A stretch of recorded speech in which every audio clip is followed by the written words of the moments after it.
跟我去见刘大人。我不会让你抓住他。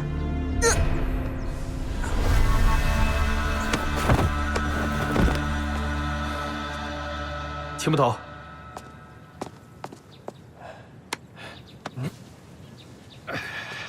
秦捕头，你没事吧？怎么才来啊？怪我来迟了。项武呢？里边。好，走。孟南，秦捕头，你去救项武，我去看见孟南。小心。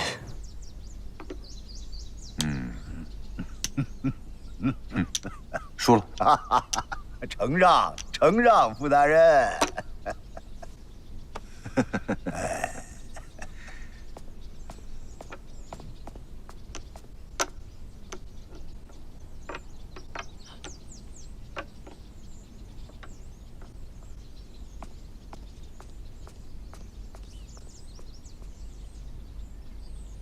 刘大人，您这盘棋下的漂亮。阿里了，阿里傅大人，您啊太大意了。但是鹿死谁手还不一定呢。有没有兴趣再来一盘啊？傅大人，我还有事，就不给您这机会了啊，咱们改天再说啊。复复盘，复复盘。哎，好的。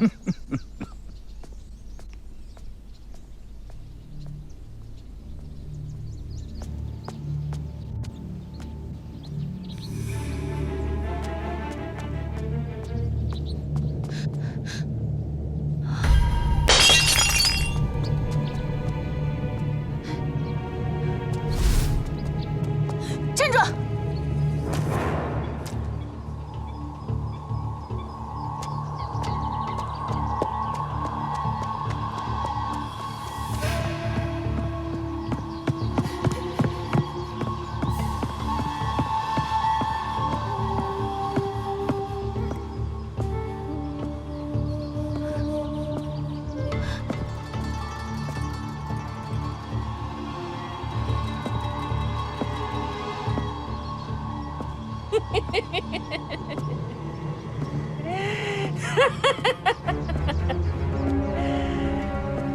臭丫头，盯得够紧的呀！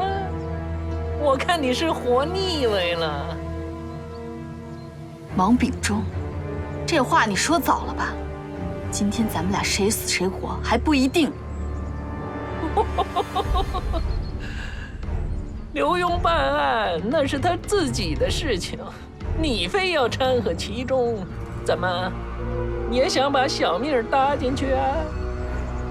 刘大人办案，为国为民那是好事，可你呢？即使没有刘大人在，我也不会让你在这世上活着，继续害人。好大的口气啊！邱燕飞，这名字你还记得吗？邱燕飞。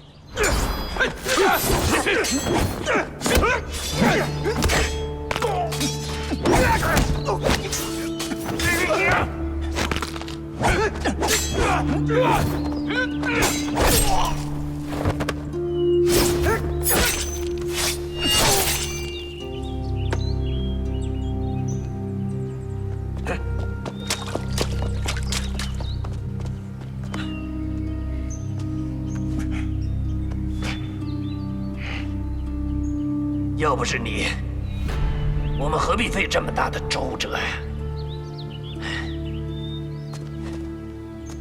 我真的不明白，你为什么不下毒，把他们全都毒死？你就是以杀人为乐，难道那些孩子也该死吗？你无权过分缘由。作为鬼仆，必须遵命于13衙门，不管你愿不愿意，都得完全服从。这是责任。我做不到，我要退出。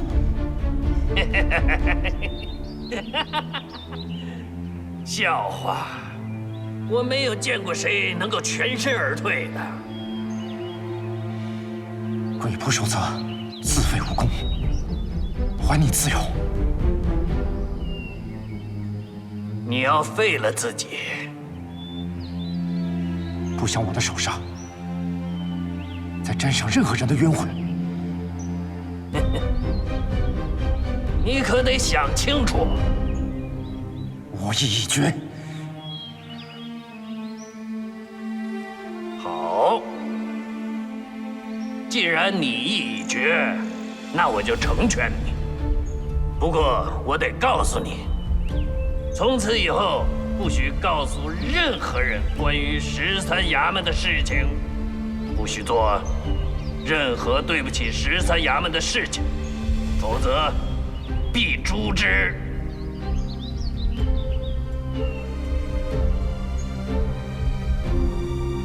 还有，在废了你武功之后，必须3个时辰之内离开京城，否则别说我不讲情义。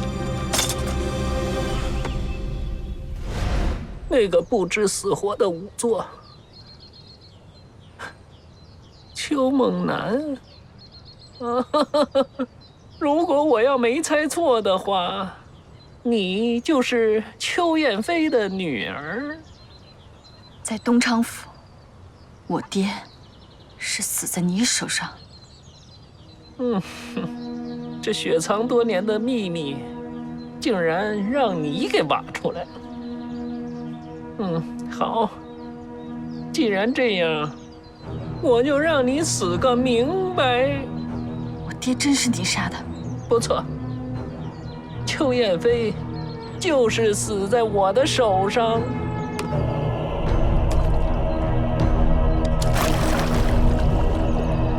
他已经退出13衙门了，与世无争又没拦你的路，你凭什么加害于他？是啊，既然已退出了13衙门，与世无争，为何还要在东昌府的事上处处与我作梗？那是因为他破解了你的风毒，不让你这个东西继续害人。顺我者昌，逆我者亡。就凭他那能让死人开口的本事，我怎么能让他在我的视线中存在呢？你说呢，臭丫头？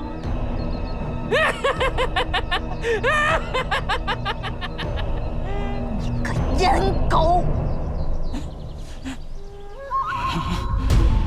放肆！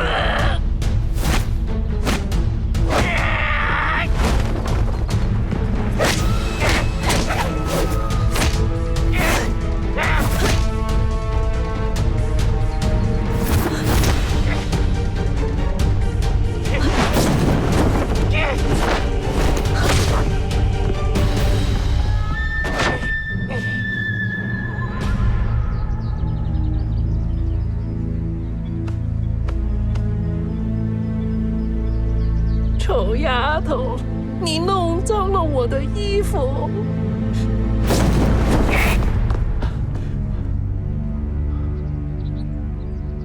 孟楠，孟楠！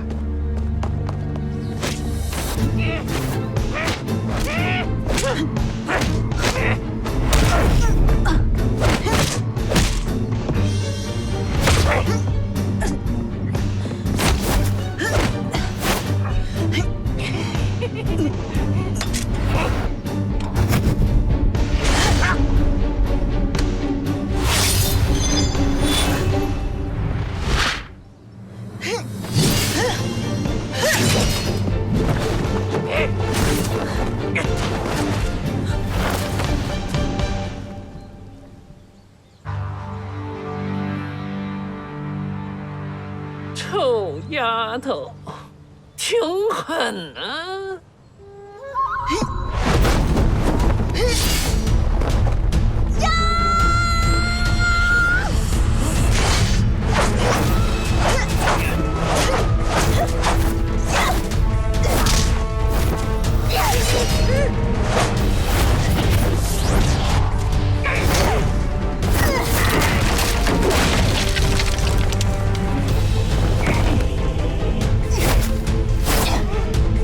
找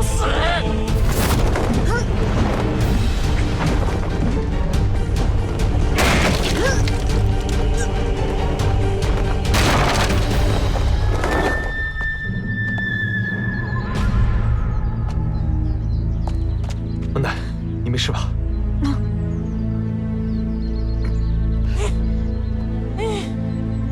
对不起，我来晚了。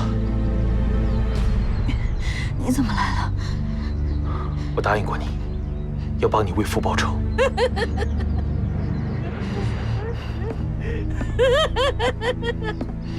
又来了一个送死的。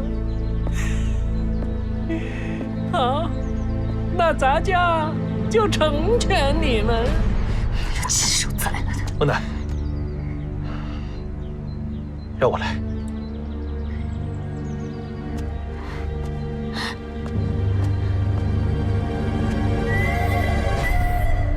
王秉忠，你我同朝为官，本应合力报效朝廷，可你为了一己私欲，私自雇养杀手，无恶不作，罪大恶极。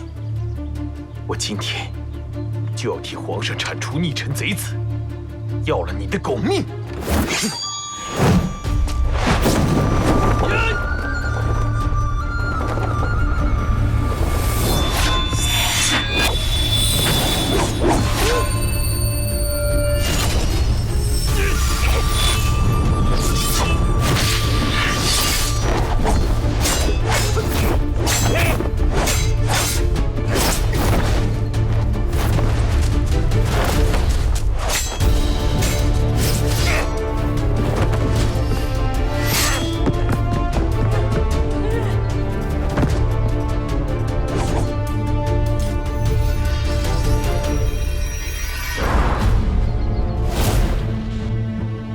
小子，我小瞧你了。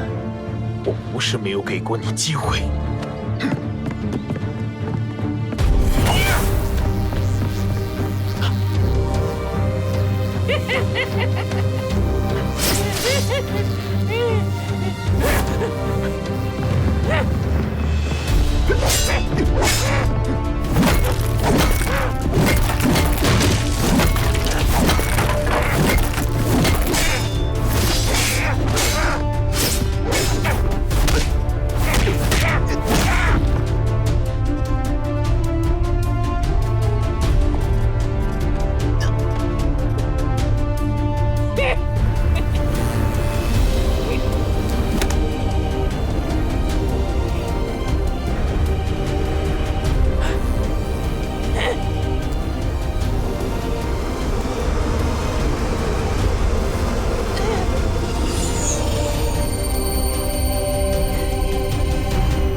孟楠，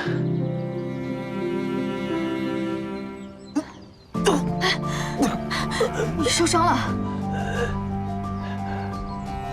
为了你，这都不算什么。你怎么这么傻呀？我一点都不傻，这是我这辈子做过的最正确的事。为什么？因为我喜欢你，真的很喜欢。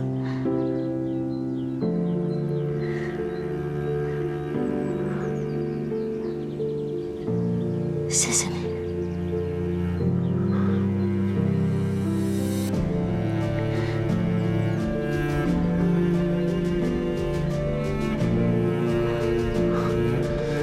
走。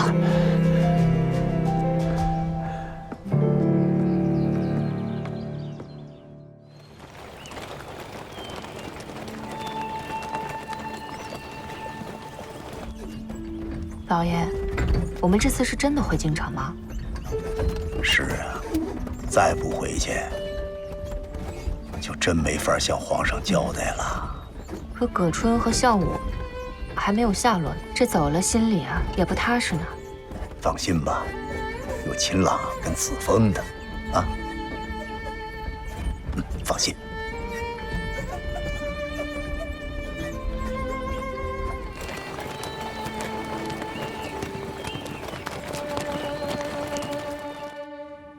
大人，王秉忠死了。嗯，真的假的？真的。傅大人，出什么事了？何大人，王秉忠死了。王秉忠死了？怎么死的？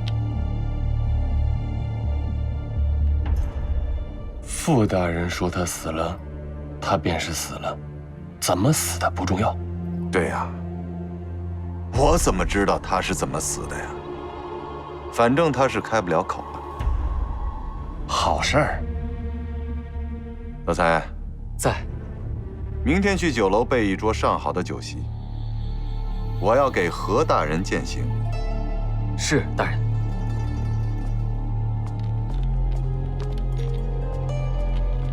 何大人，这下放心了吧？嗯。那京城的事情就拜托您了。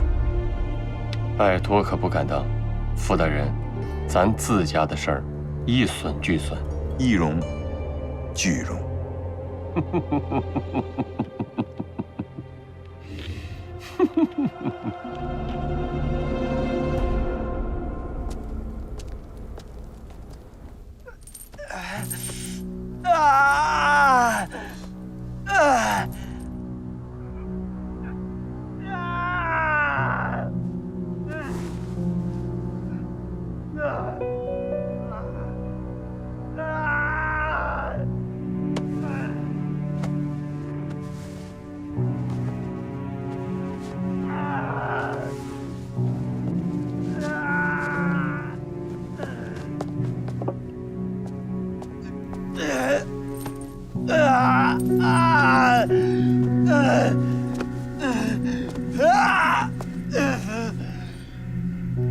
你是谁啊？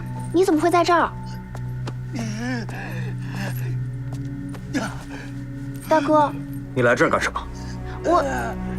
大哥，他是谁啊？为什么把他关在这儿？别管了，跟我回去。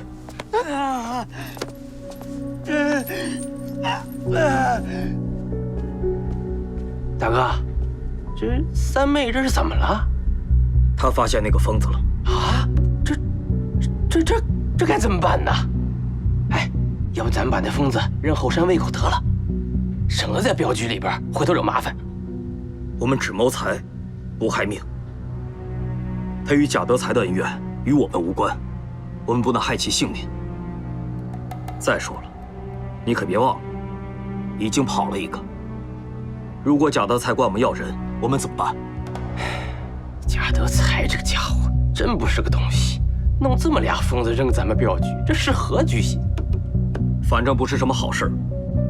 这两个疯子攻击性极强，像野兽一样凶猛。逃跑的那个伤了我们好几个人，差点出了大事。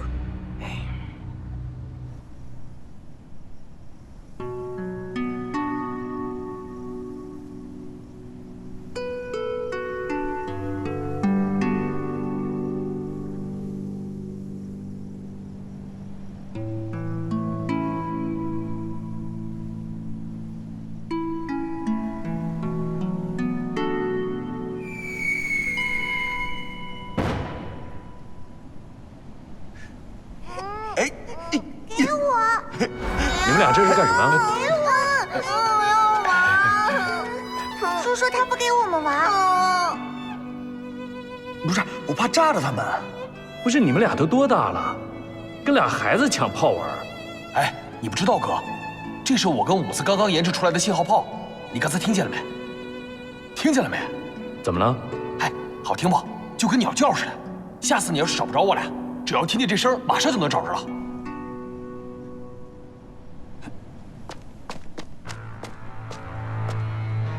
葛春儿，你在这儿干嘛呢？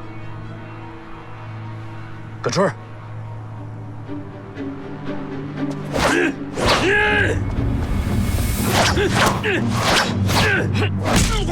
疯了你！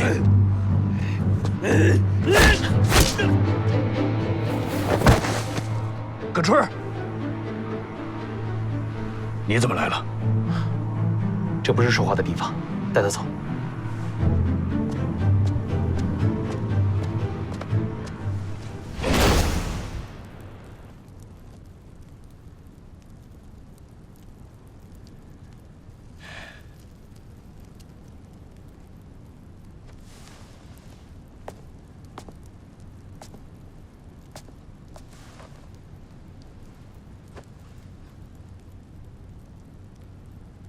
当时他们拿项武威胁我，是我一个人意气用事，才弄成今天这个样子。行了，现在不是自责的时候。当务之急是让葛春儿尽快醒过来，只有他最有可能知道项武的下落，甚至更多线索。刘大人已经在回京的路上了，咱们一定要尽快拿到账本，否则局面对咱们很不利。账本儿，对，登封镖局的账本。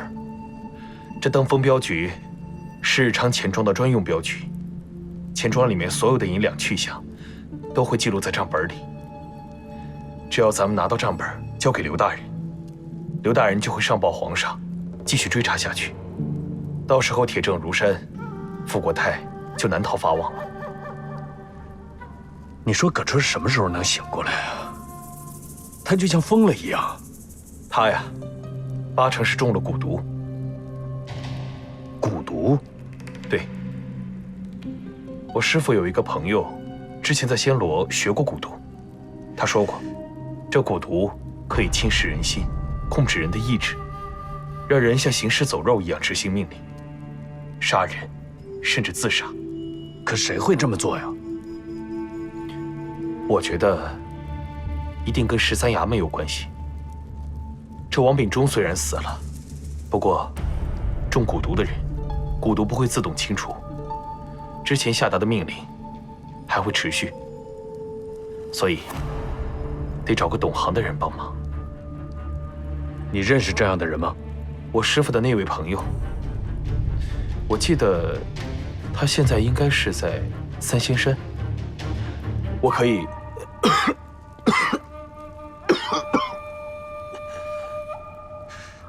子枫，我没事，秦捕头。这样，我现在启程，去三仙山找我师父的朋友帮忙。你留下照顾葛春，咱们一定要尽快拿到账本。你内伤很重，一路上一定要注意安全，快去快回。好，你们保重。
你饿了吧？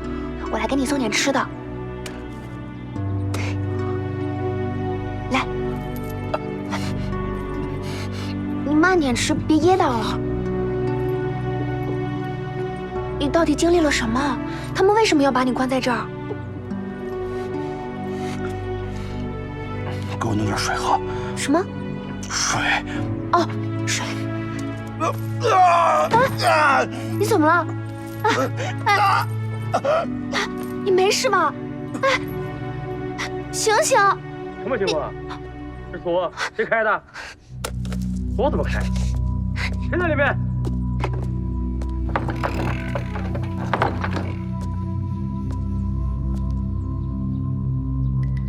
死疯子，又给我装死是吧？啊，老子睡个午觉都不得安生，这就送你去见阎王。住手！你想干什么？哎呀，大哥，还留着这疯子干嘛？弄死他算了。我跟你说过，我们只谋财，不害命。我说的话你怎么就听不懂呢？大哥，你是真不明白吗？啊，贾德才那伙人大势已去，肯定玩完，咱们还押这趟镖有什么意义呀？啊，你什么意思？哎，咱们押的银子是贾德才为他主子从山东老百姓身上抠下来的。贾德才这伙人把弄到的银子让咱们各地的镖局统一送到东昌府的秘密炼银厂，然后再把这些有印记的银子通通融成新的银块，这样就能秘密送入那些地下的银厂。你真的不知道？只要不牵扯到我们就行。我说过，要完这次镖，我们就离开。以后就算贾德才还能在山东呼风唤雨，这也与我们无关了。行了，别说了。车装的怎么样了？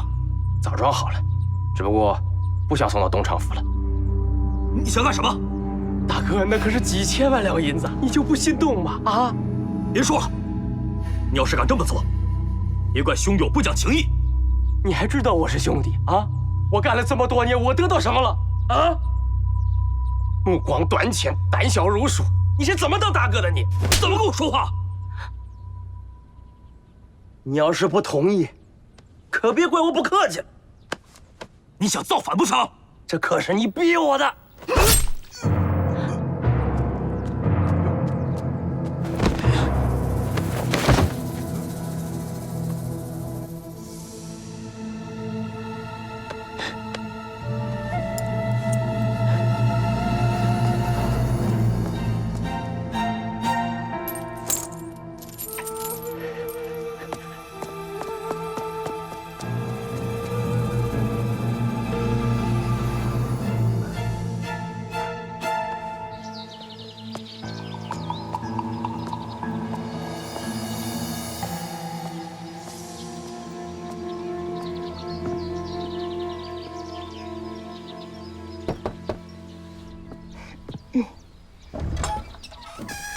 你是？劳驾问一下，这黄婆婆是住这儿吗？你谁啊？找我师傅做什么？啊，在下是叶明飞的徒弟贺子峰，我这次来是想请黄婆婆出山帮一个忙。叶明飞不是死了吗？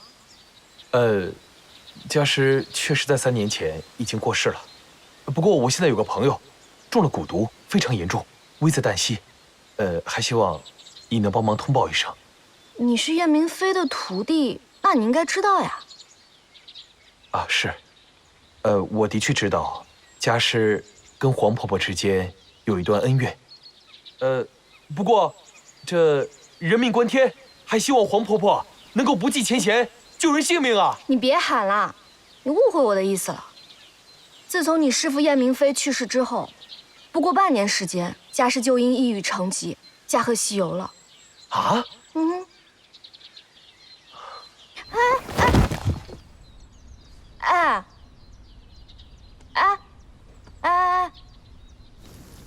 明天这趟镖可以说是非同小可，这是我们镖局成立以来最大的一趟，所以你们都给我提起精神一些。谁要是犯了错，可别怪我老二不讲情面。都听明白了吗？听明白了。二当家的，二当家的，二当家，哎，不好了，不好了，大当家的出事了，在哪儿？快带我去。是。大哥，这谁干的？这谁下的毒手？二当家的，这一定是那疯子干的。疯子，他人呢？这疯子呢？把他给我找出来，就算掘地3尺。我也要把他找出来，打成肉酱喂狗。去。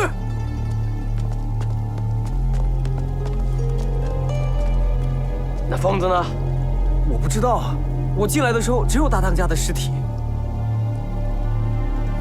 不可能啊！他还能跑了不成？他的腿还被链子拴着呢。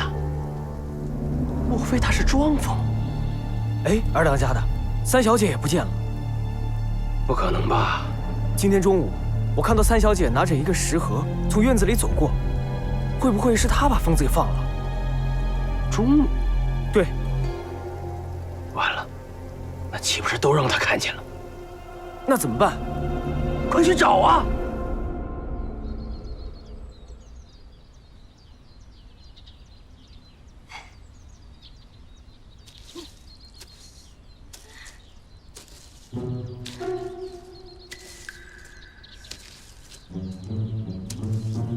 哎，你干嘛？哎呦，你吓死我了！你还吓死我了呢！这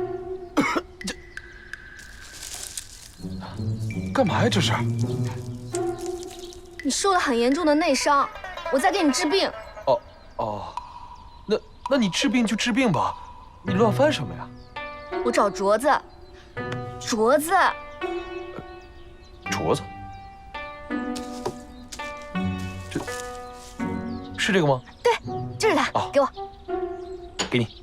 哎，你怎么毛手毛脚的呀？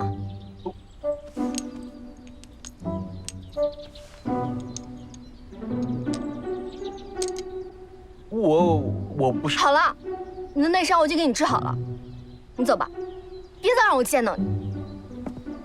哎，我不是故意的，哎，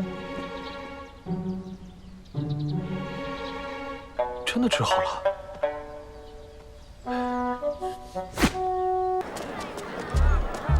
老板，给我2个包子。好嘞。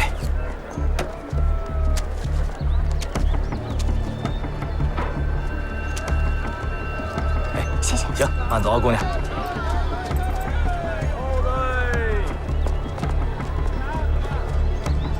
走。做的包子。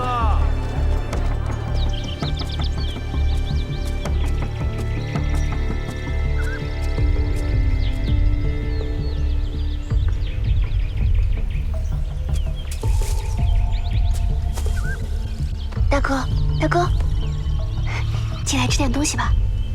来，快！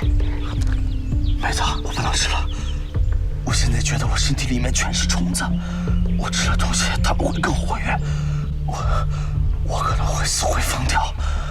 可是你不吃东西，你会饿死的呀。我宁愿饿死也不能伤及无辜呀，妹子，你快走吧，别管我了。我不能丢下你不管，要走我们一起走，一定会有办法的。那个人，他连你亲生大哥都不放过。他们现在就在附近找我们，我得去引开他们。哎，别去，妹子，太危险了。大哥，你一定要坚强的活下去。这个账本，你帮我保管好。我们一定会再见面的，相信我。哎，妹子，你叫什么名字？梁小蝶。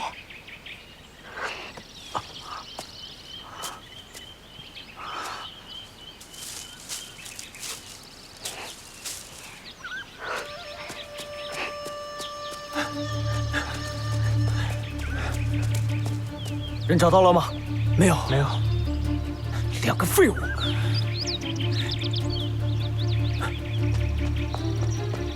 人在那儿呢，快追！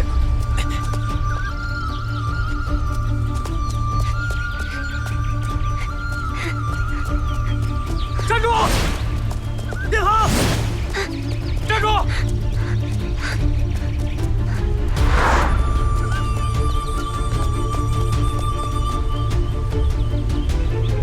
站住！ 别跑！站住！站住！起来！放开我！我求求你们了，放了我吧！放了你！放了你，我怎么和你2个交差？带走！我不能跟你回去！放开我！姑娘，我方便进来吗？你怎么还在这里呀？ 我告诉你，姑奶奶，我生气了。你就算赖在这里也没用，我不会跟你走的。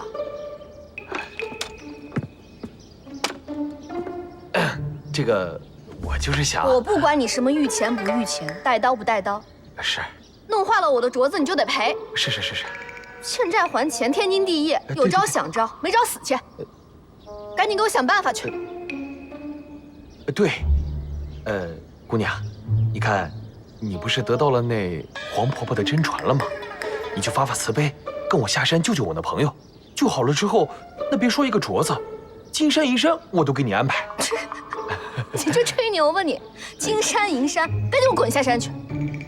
我告诉你，我是得到了我婆婆的亲传，我的脾气也是亲传的。我要是不满意，你就算是10头牛，也拉不动我。啊，这个，葛春儿，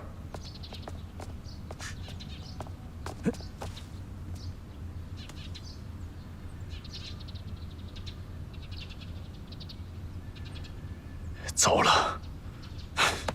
好，那现在你可以跟我走了吧？快走，来不及了。坐下。又怎么了？我还没说完我的条件呢。不是，还有条件呢？我那么贵的镯子，当然不是一个条件就能搞定的。好，行，你还有什么条件？一并提出来。给你朋友治完伤之后，留下来陪我。那不行，这怎么可能呢？这是胡闹，这不行。不行就算了。不是，这个我有重任在身呐，那我的身份你也清楚，要我不回去，那朝廷要出乱子的。你怎么是个木头呀？你哄哄我呀！你实在不行，你骗我也行呀。不是，姑娘，你别哭了，姑娘。好了。我叫凌云。好，凌云姑娘，那好，我答应你，只要你把我朋友治好了，这2件事我答应你，行了吧？葛春儿，葛春儿，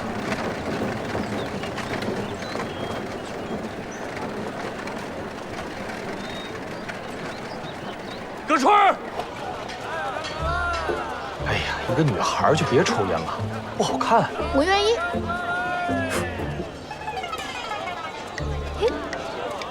姑娘，这是什么呀？糖葫芦，来一个吧。哎呀，一个冰糖葫芦，你又不是没吃过。给钱。给，谢谢。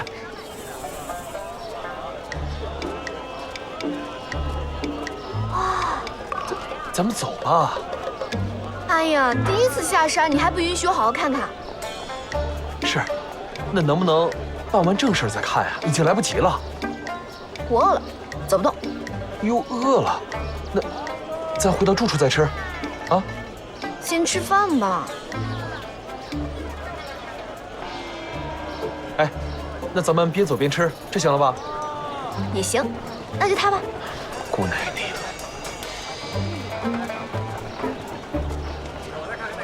老板，给我拿2个包子。好嘞。快！谢谢。哎，谢谢啊，给您。慢走啊。人呢？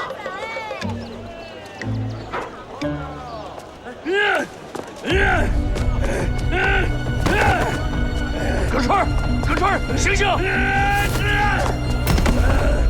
葛春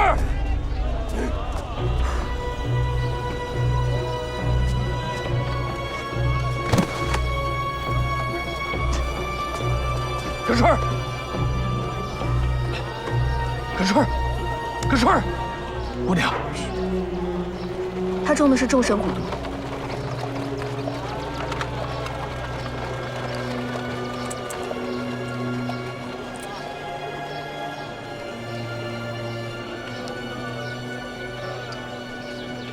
葛春儿，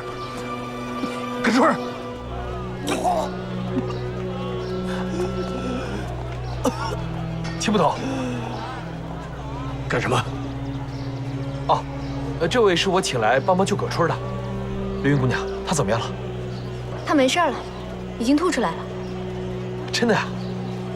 给你包子。太好了。哎，秦捕头，这项武有消息了吗？还没有。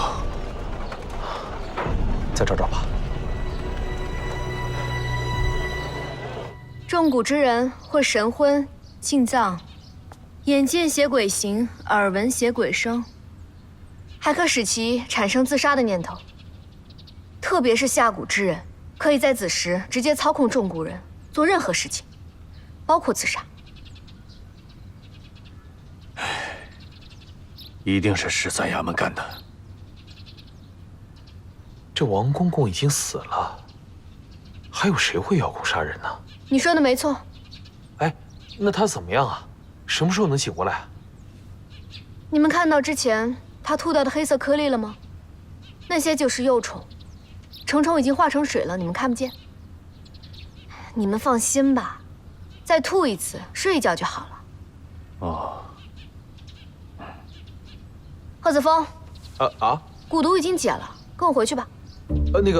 不是，我还有位兄弟，也中了这种蛊毒，这咱们得等他回来，看情况再做下一步打算吧。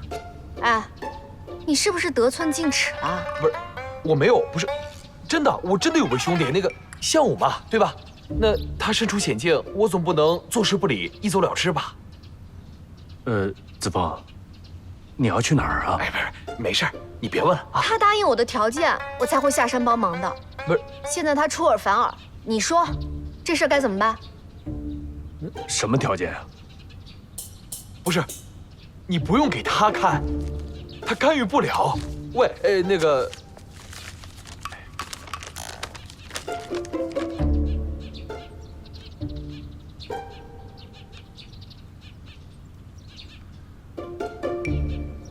这，小孩子之间的，签了字画了押就是我的人了。那不行，我的事儿还没处理完呢，反正我不能走。行，蛊虫我能解，我也能放。这样吧，那我给他放进去吧。别，那个，这样吧，等我这兄弟醒了之后，我问问那个项武的下落，到时候我就跟你走。哎，切，是想用拖延战术吧？那就等他醒吧。我倒要看看你还能再耍出什么花样来。小蝶，你就把那账本给哥吧。啊！我没有拿账本。傻丫头，那账本要是让坏人拿了，咱们一家老小可性命不保啊！坏人？你丧尽天良杀了大哥，你还有脸说别人是坏人？他那是咎由自取，你知道什么？他差点就把整个镖局毁了。一个破镖局，难道比亲人的性命还要重要吗？他这么喜欢大哥，就成全了他。这愣着干嘛？带他去大哥的新家。小的明白。吐，使劲吐。你们两个大老爷们儿跟个老妈子似的，太有意思了。好了，你们的孩子已经醒了，全家幸福团圆啦。对了，是不是还有一个叫项武的？哥，快去救五子！我们被下药以后，被关在了一个小黑屋里。药劲发作的时候，简直让人生不如死。那天我是跑出来了，但是五子又被抓回去了，他肯定会折磨死他的。既然你们被13衙门下蛊了，那他们给你的指令是什么？杀了刘大人，还有你们。哦，还有镖局的人。杀镖局的人。一定是账本引起的祸端，所以他们要杀人灭口。够阴的呀！我现在就去镖局，把项武救出来。你是不是傻呀？用脑子好不好？干嘛非要用硬的？你这是要帮我们呀？本姑娘现在心情又好了。那你想怎么办？去抓一个镖局的人过来，给我玩玩。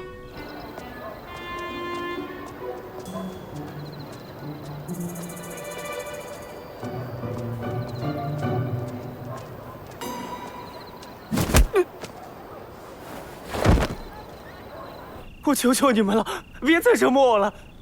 我这儿有银票，都给你们，都给你们。说，项武在哪儿？你说的是那个疯子吧？废什么话，快说！他被三小姐救走了。那三小姐又在哪儿？三小姐被弃在梁家的祖坟里了。把亲妹妹给弃坟里了，她图什么呀？这三小姐拿了镖局的账本，二当家的想要，但三小姐不给，所以就……哎，对，三小姐肯定知道项武的藏身之处，你们可以找她呀。在梁家祖坟，咱们快去救她。是。葛春儿，你们受过的罪，让他也受一遍。好，让他也尝尝这个蛊的滋味。别！我求你们了，求你们放过我，放过我，我求你们了。跑哪儿去了？天马上都要亮了，要的账呢？说话呀，哑巴了吗？听不懂我说什么是吗？你这么看着我干什么？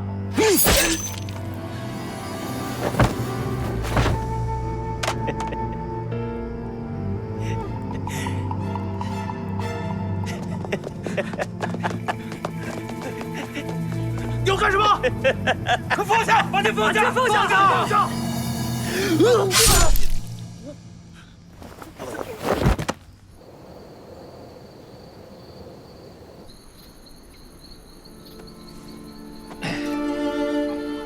姑娘，想想，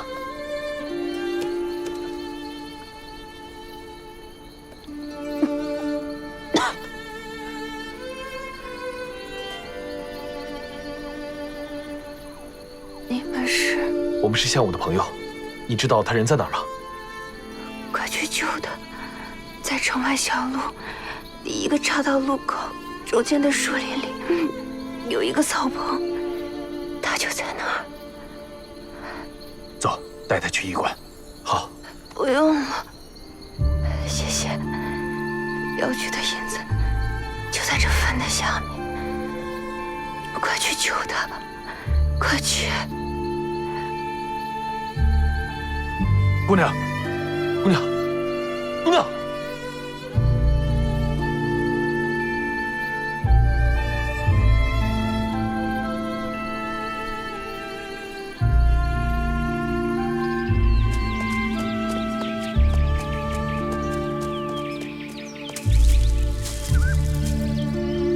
项武，无在。来。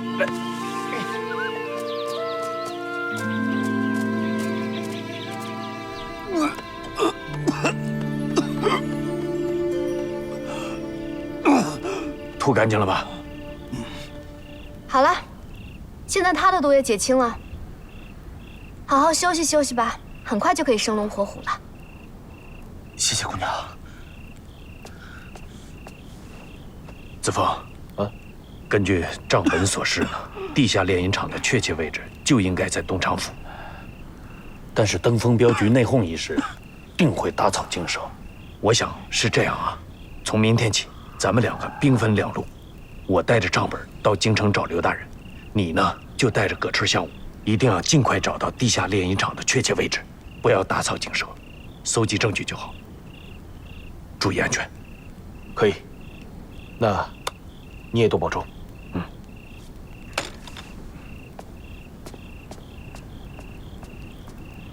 好酒好菜你准备好了没？你帮了这么大的忙，好酒好菜算什么呀？你想吃随时都有。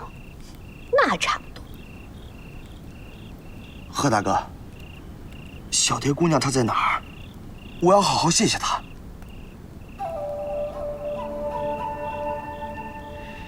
是这样。哦，那个小蝶姑娘啊，她走了呀，她回婆家了。她已经嫁人了吗？不然你以为呢？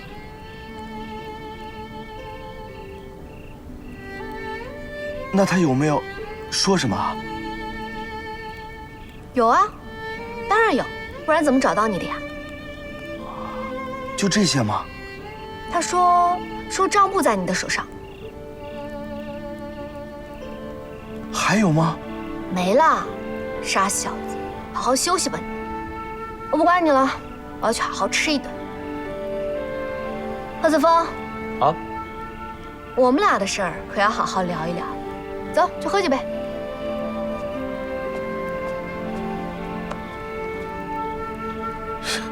还跟我聊一聊？你让我去我就去啊！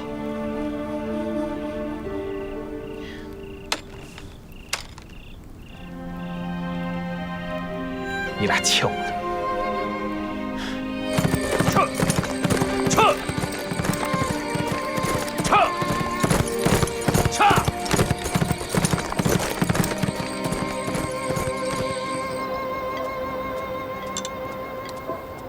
哎，二位，菜齐了啊，慢用。好，谢谢。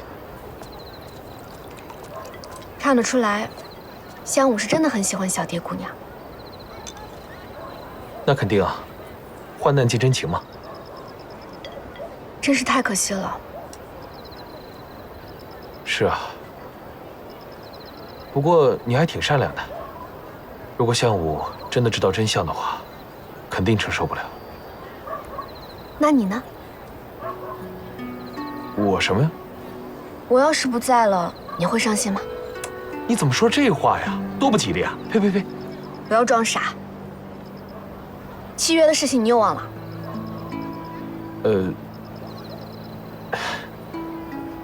哎，凌云姑娘，是这样，我随刘大人来到山东，就是要把那些贪官污吏绳之以法，还百姓安稳太平的生活。所以我不能……打住！我不想再听这些大道理。我没你那么伟大，我只懂一件事情：我喜欢的东西，我就一定要争取。对，无可厚非。但是你可以，我不行。我是男人，男人必须以大局为重。你是怕我也像项武一样？什么呀？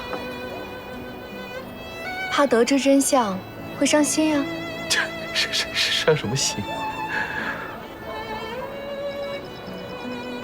我想知道，你心里的那个人究竟是谁？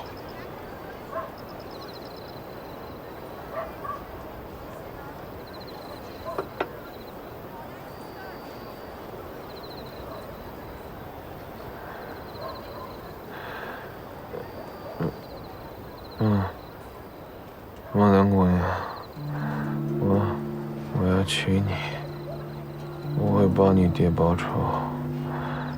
梦南。梦南，原来他叫这个名字啊！你为什么不早点告诉我？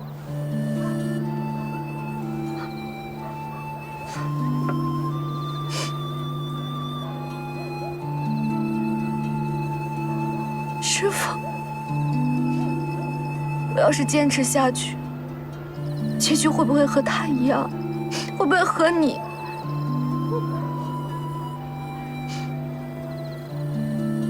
我们师徒肯定都是中了情蛊了。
怎么样？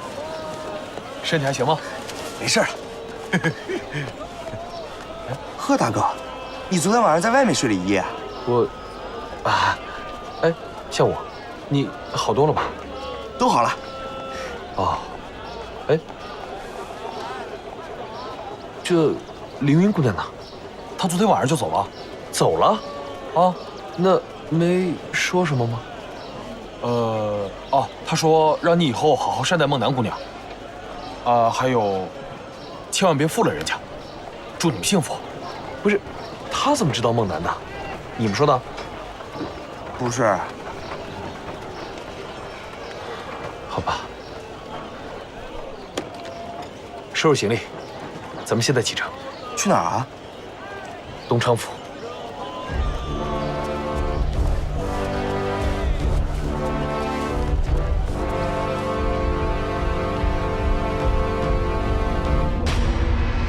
会。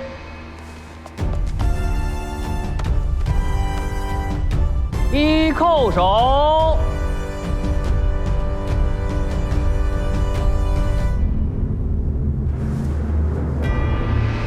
二叩首。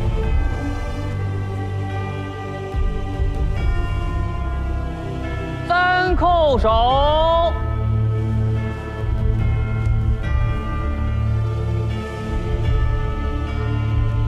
众卿平身。谢皇上。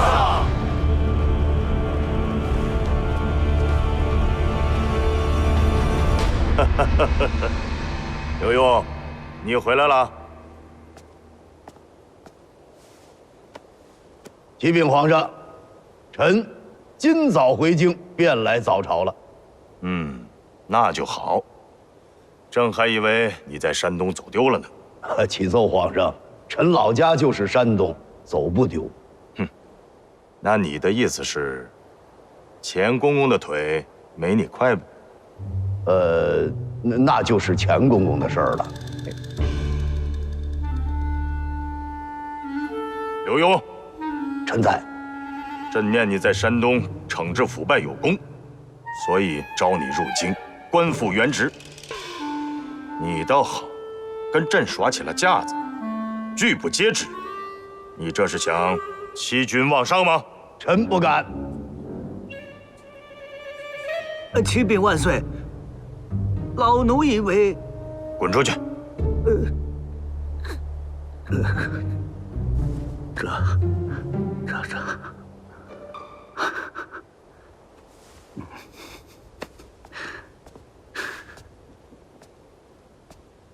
刘墉，朕问你话呢。启禀圣上，臣并非有意抗旨，实是事出有因，不得已而为之。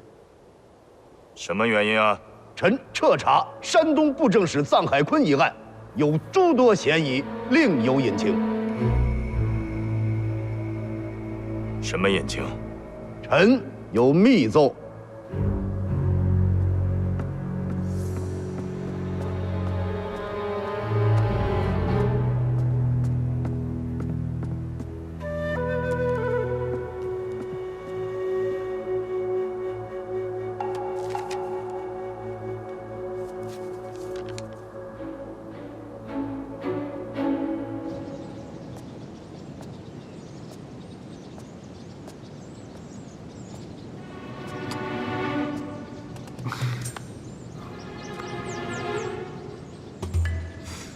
我说你怎么回事啊？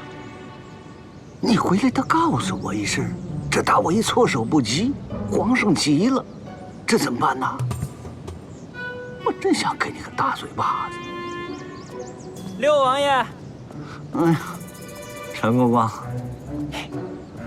六王爷，您怎么出来了？我没事了。嘿，什么叫您没事了？这不正上早朝呢吗？我知道上早朝，我没事了。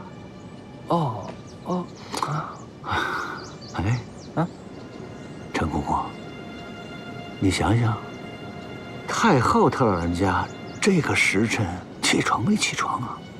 哎呦，哼，这可不好说，奴才也不管这块儿啊。哎呦，不行，我得去寿康宫那儿伺候着啊。好了，走了。六王爷走好。哎。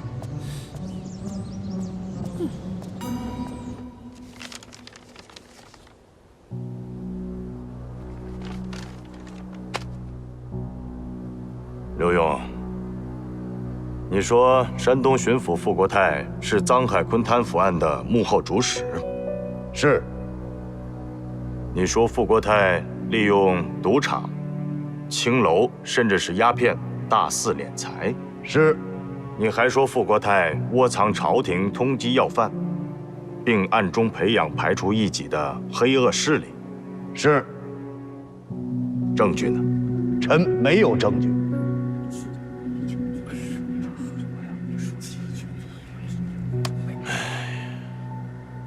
刘墉啊，刘墉，你没有证据就信口雌黄、胡说八道，你是不是觉得欺君罔上的罪名不够，还想加上一条陷害忠良啊？臣不敢。那你什么意思？启奏圣上，臣的本上写得很清楚啊，臣所写的一切都是臣自己的猜测，并无实据，但是苗头指向不容小觑，所以还望皇上容臣继续查下去。待到水落石出，真相大白，还傅大人一个清白。哟，小邓子，嘿，哟，快来！哎呀，六王爷，奴才给您请安了。哎，快起来！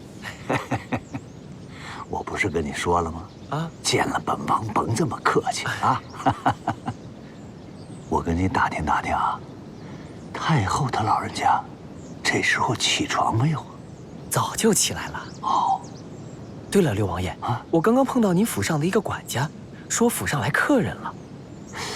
这大清早的谁来了？说是一个姓莫的，然后还告诉您，让您早点回去。我那鸟来了，那我得回去。哟，我就在这儿给太后请个安吧。哎呦，哎，王爷。回见啊！鸟？这姓莫的是什么鸟？还能做客？哎，这六王爷到寿康宫干嘛来了？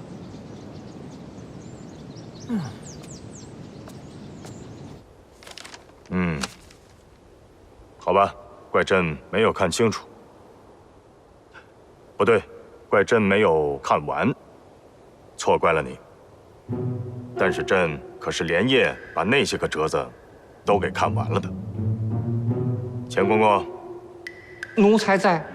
把这些个折子送给刘爱卿，让他好好看看，盯着他，让他从头看到尾。这。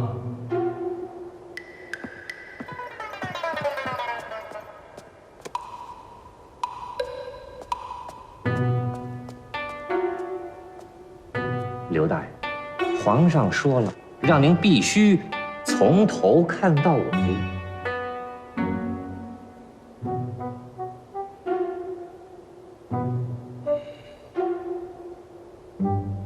遵旨。有劳钱公公。哎，没事。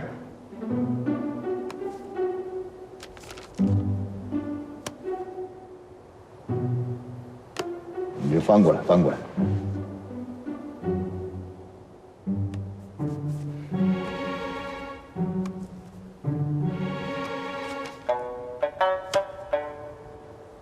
您这是？刘大人，您这是干什么呀？启奏皇上，臣看完了。你看完了？您这是从头到尾都看完了。皇上，刘墉撒谎，他只是看了个头，又看了个尾。这是不是从头到尾啊？您这是？我问你，是不是从头到尾？皇上，好你个刘墉，你和朕偷奸耍滑是吧？好啊，既然你已经说了，从头看到尾，那你就跟朕说一说，这些个折子里头到底写了什么？是，启禀圣上，这些折子说的也就是山东境内的官员弹劾臣的供状吧。那你具体说来听听。是皇上。臣虽然没有仔细看，但是无非也就是东昌府知府，他能奏我什么呀？啊，对了，我确实是没有跟他完成交接，影响了公务的进行。再有，济阳知府能告我什么呀？扰乱公务，私设公堂，差不多了吧？肥城知县顶多也就是告我一个纵容手下行恶，差不多了，皇上，大概就是这些。不过刚才微臣数了一下，一共好像是23个。好，23个并不算多。整个山东省能给朕上折子的大小官员算起来，也不过180个。这23个还真不算多。启禀圣上，确实不算多，因为以微臣算来，要是这么奏的话，怎么也得再加17、18个才能差不多。好你个刘墉，你还是想凑个整数是吧？朕告诉你，这些个折子里面，只要有10条是真的，朕就可以砍了你的脑袋。启禀皇上，问题是这些折子里的供状，还都是真的。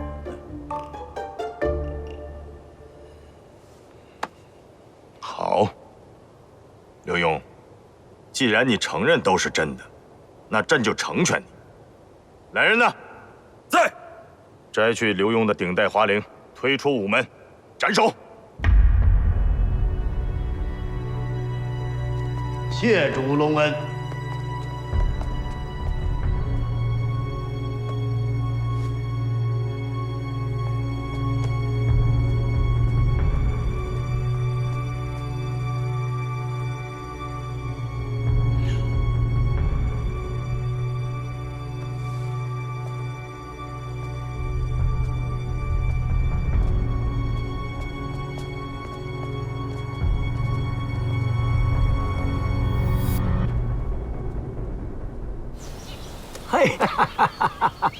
哎，好，这真是好鸟啊！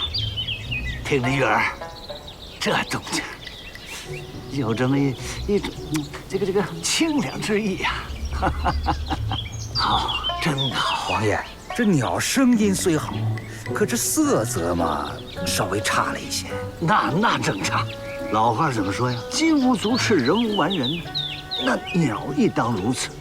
择其一而用之，老天的造化了。哎呦，你看，哎，王爷，小的认识一种鸟，不仅语色上等，叫声绝佳，哎，更重要的是啊，它能引人入梦，令人流连忘返呐。多少钱？我要了。王爷，钱不多，主要是不好养。这怎么个不好养法啊？哎呀，这种鸟啊，特别娇气，它需要自己的生活环境。生活环境？哎，我这环境不成吗？把院子改了吧。嗨，王爷，您这环境当然好，可是它不适合这种鸟啊。我知道一个特别的地方。哪儿啊？王爷有兴趣，带您去看看。那当然有兴趣了。孙子，哎，叫他们把这鸟给我看好了啊！这赶紧了，走了。小刘子，哎，把这鸟给王爷罩上啊！好嘞。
情况呀？皇上为什么要斩老爷？不知道。那我爹呢？他不求情吗？刘王爷一上朝就让皇上赶出去了。夫人，咱现在该怎么办？还能怎么办？找皇太后。什么去了墨家了？去他府上看鸟？是啊，这慈宁宫的小凳子是这样说的，还听说呀是个贵客。六王爷连安都没请，就着急忙慌地跑回去了。皇上，您息怒，要注意龙体。行了，哪儿那么多废话？你说你跟了朕20年，连朕的心思都猜不透吗？哎呦，皇上不问，奴才不敢多嘴呀。行，今天朕就让你多嘴一回，你说我听听。对于朕想处罚刘墉的事情，你怎么看呢？皇上，您不是真的想斩了刘墉，是吓唬他，让他知道该做什么，不该做什么。但这刘墉啊，不知好歹，皇上您现在是骑虎难下。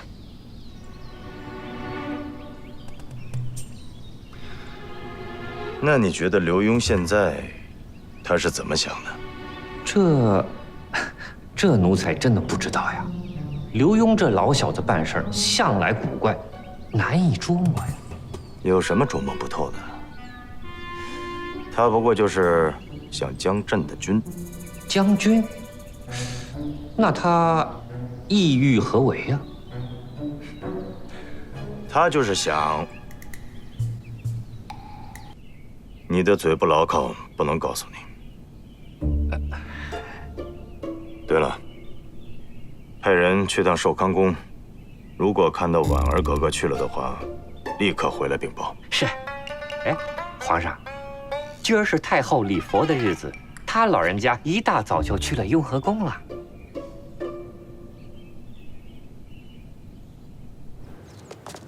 哎呀，王爷，咱们得快点。哎呀，赶不上了。没事儿。你这地儿快到了没有？前面就到了。哎，王爷，王爷，您可慢着点身体呀！什么慢着点，这快着点。您这那么着急呀？快到了没有啊？慢着点。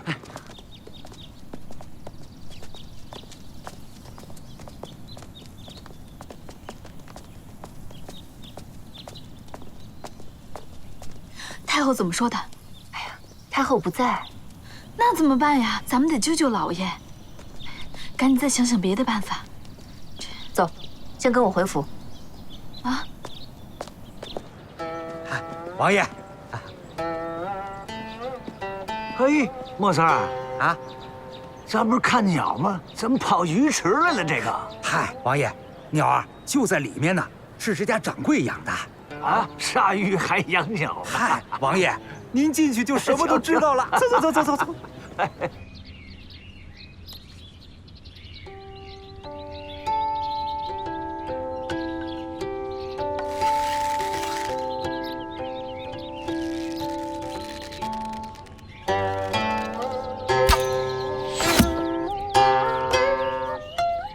哎，哪儿啊？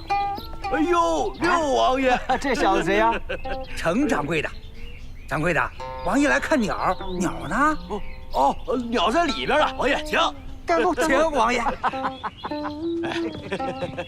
请。哎呵，啊，走。哎，王爷您慢点啊。哎呦，嘿，我这没见过呀，是不是啊？西洋的玩意儿啊！还哈喽呢！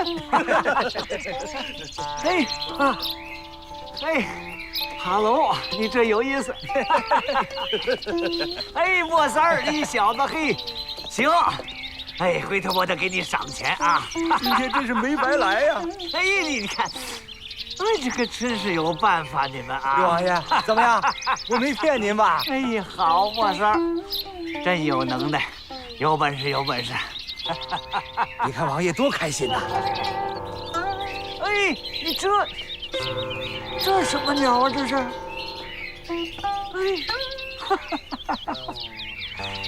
哎，哎呀，你们这是谁想的主意啊？稀奇古怪啊！有赏，有赏！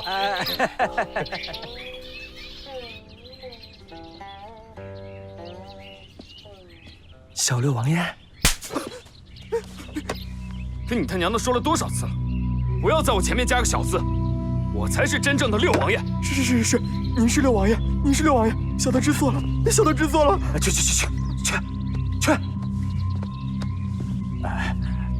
六爷，您这儿没什么事儿了吧？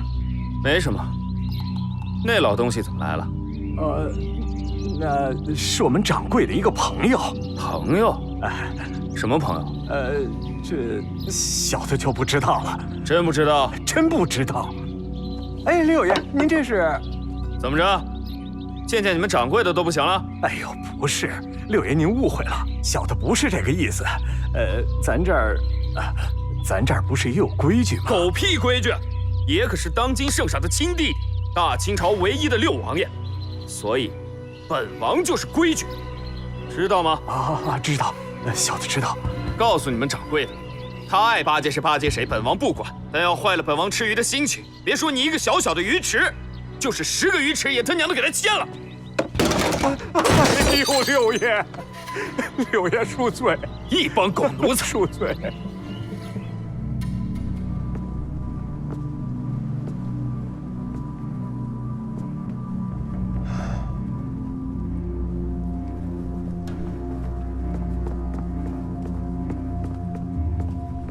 何大人，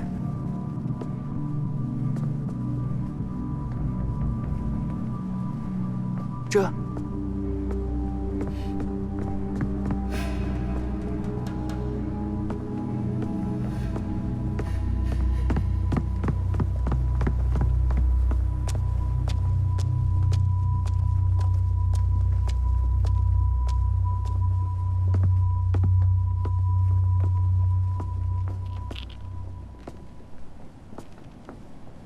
干什么？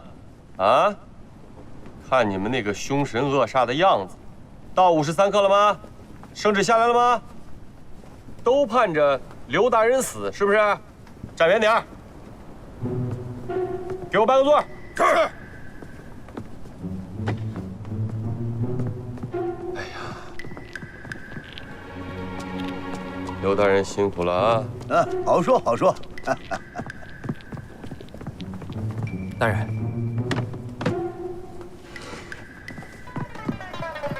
刘大人啊，本来呢是想给您也拿个座儿啊，可是这么多大人看着呢，不合适。心领何大人，我这还可以。海涵啊，海涵，好说好说。哎，何大人，这有个不情之请啊。您说，我这儿跪一上午了，我跟地下坐会儿行吗？您随意。多谢。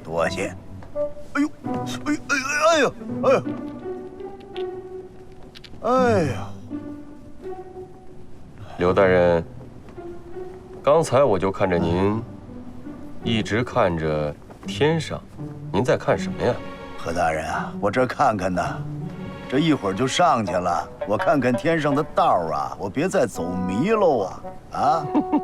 刘大人呢？听您这话的意思，您还要上天呢？那怎么着？您说，有您何大人在这儿，这下18层地狱也没我的份儿啊！刘大人呢？刘大人，您这心是真大呀！都这个时候了，还说俏皮话呢？何大人，别逗了。那您说怎么办呢？现在，何大人，说句良心话，您觉着？今儿皇上还真能把我给砍了啊！怎么着，刘大人，您这是真害怕了？何大人，开什么玩笑？掉脑袋的事儿，谁不害怕呀？要这样的话，那我给您交个实底啊。刚才宫里来人，您猜他跟我说什么了？说什么呀？您的岳丈六王爷家里来鸟了啊！所以。他根本就没去见太后，完喽！但是，好像婉儿哥哥去了。那管什么用啊？可是呢，我听说这个太后老佛爷他一早到庙里礼佛去了，这婉儿格格八成也没见着他。哎呦，何大人，咱说话别大喘气行吗？这一会儿再把我吓死，您这……还有还说这皇上正在拟旨呢。刘大人，您说没人去给您求情，那皇上此刻拟的旨，是要放了您呢，还是要砍了您呢？你问我呢？何大人，现在是我要砍头，我哪儿猜去我？行了，刘大人，我一直以为今天就是唱一出折子戏，皇上怎么舍得砍您呢？对不对？就这53刻没到的时候刀下留人就把您给放了。可直到刚才宫里来人，这才让我觉得是吧？刘大人，您如果还有什么后手，您跟我说一声。这么多人瞧着，您别让我一会儿下不来台呀！何大人，您这么说话可就太没良心了。我这被绑着拴着跪一上午，你让我猜，我哪儿猜去呀？这就是真的，您觉得像折子戏吗？这个。对不起刘大人，对不起，我没忍住不是你既然这样，宠辱兄，何某就跟您掏心窝子说几句。您说。您说，咱们同朝为官斗了这么多年，要今儿您真的被砍了，我这心里还真舍不得您。您说您何必这么较真呢？皇上他不让您查富国泰，那自然是有皇上的考量，他都已经给您台阶了您说几句软话，您下了这台阶，何某和满朝文武为您一求情，这事儿不就过去了吗？可您倒好您非要以死相逼您说，今儿要真把您砍了以后我上朝我看不见您这副嘴脸，我得有多寂寞呀！您这就是兽性老上吊，您嫌命长何大人听您这一番话呀，我心里明白了。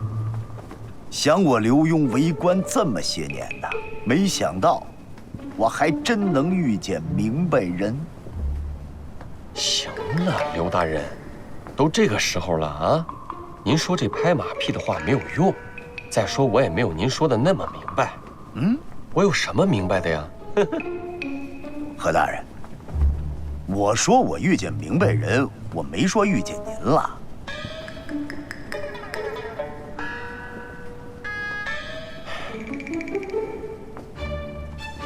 把座儿撤走。是。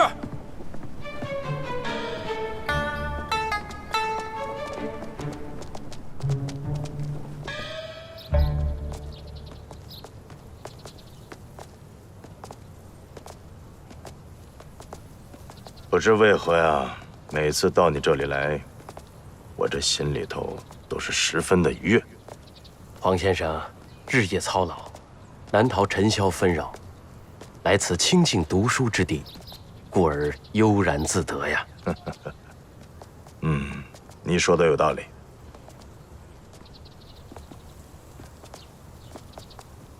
魏院长，什么事？莫先生送过来6条鲤鱼，说是给学生改善伙食的。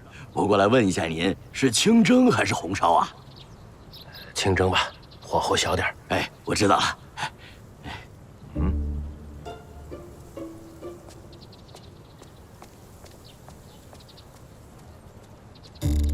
魏院长，为何你的书院里还有如此相貌丑陋之人呢？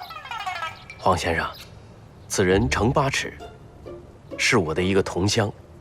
别看相貌丑陋，可是却有一手极好的厨艺。前些时过来投奔，我就把他留在书院的后厨了。厨艺好也不成啊，就这张脸看着就反胃。是，就你话多。奴才多嘴。黄先生，请。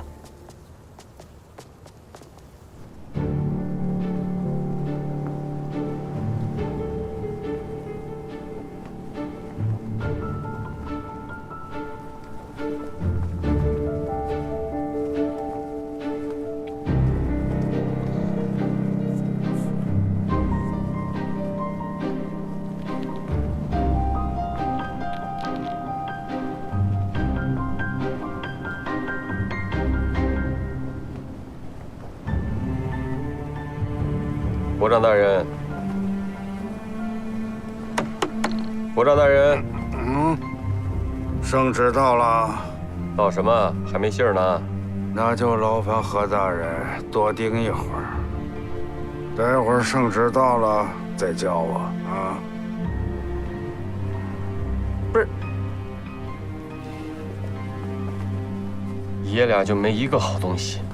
啊，爷儿俩就没一个好东西，那就请何大人不要同流合污了啊！不是啊，国丈大人，我刚才说出声了吗？我还以为我就是心里嘀咕了一句呢。挑个时候，到我那儿拿走你写的那个字据啊！国丈大人，您看您这话说的，我还不是看您挺无聊的，我跟您逗逗闷子，逗您玩呢吗？是这么回事儿啊！以后没事儿的时候，少跟我逗着玩儿。这人呐，一上了点岁数，他不识逗啊。行行行，下次一定注意，一定注意。何大人，什么？皇上出宫了？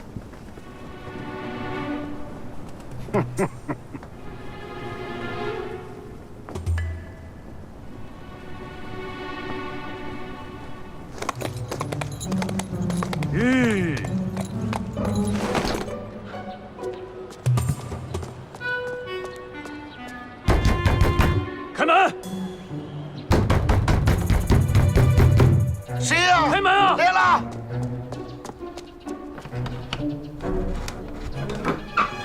秦大哥，你怎么来了？出什么事了？你怎么穿成这样了？给老爷办丧事呢。哎哎，我没说完了。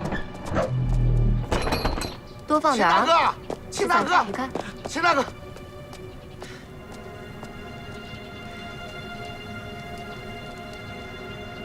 秦老回来了。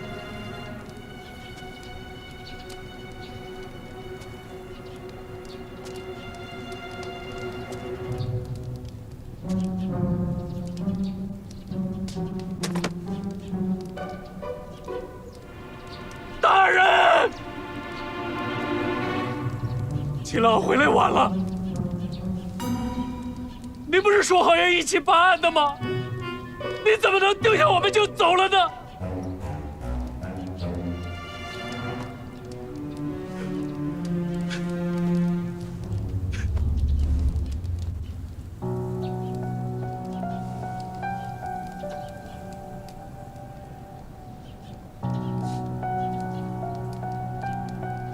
你们两个是怎么办的啊？我这就几天没回来，出了这么大的事儿，你们两个干嘛吃的？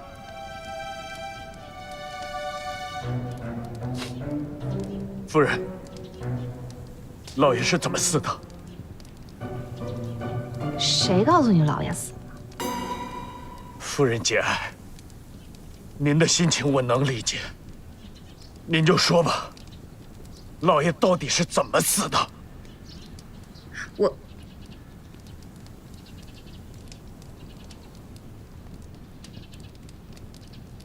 老爷怎么死的？谁跟你说老爷死了？你刚刚在门口不跟我说老爷死了吗？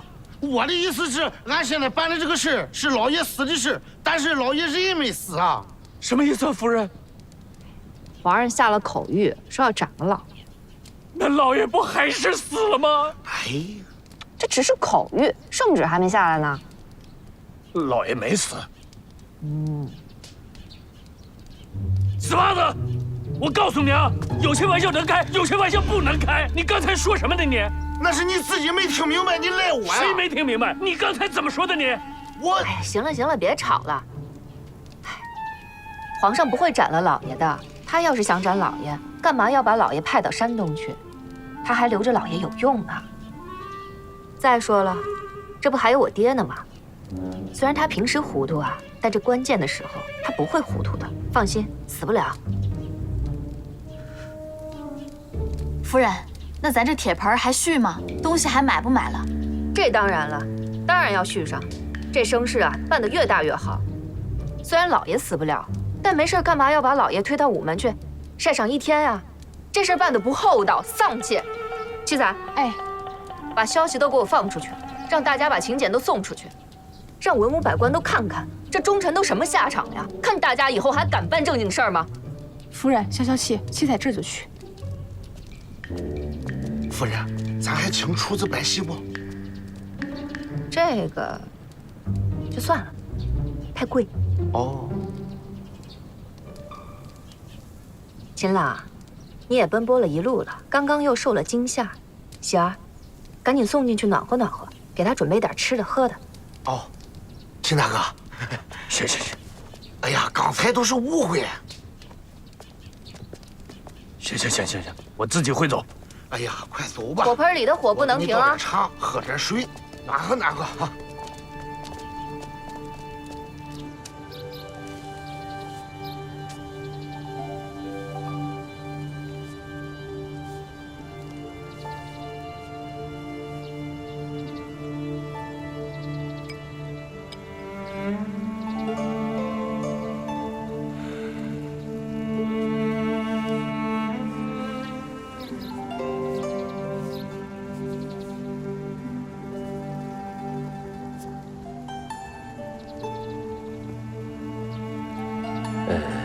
皇上，心不静啊。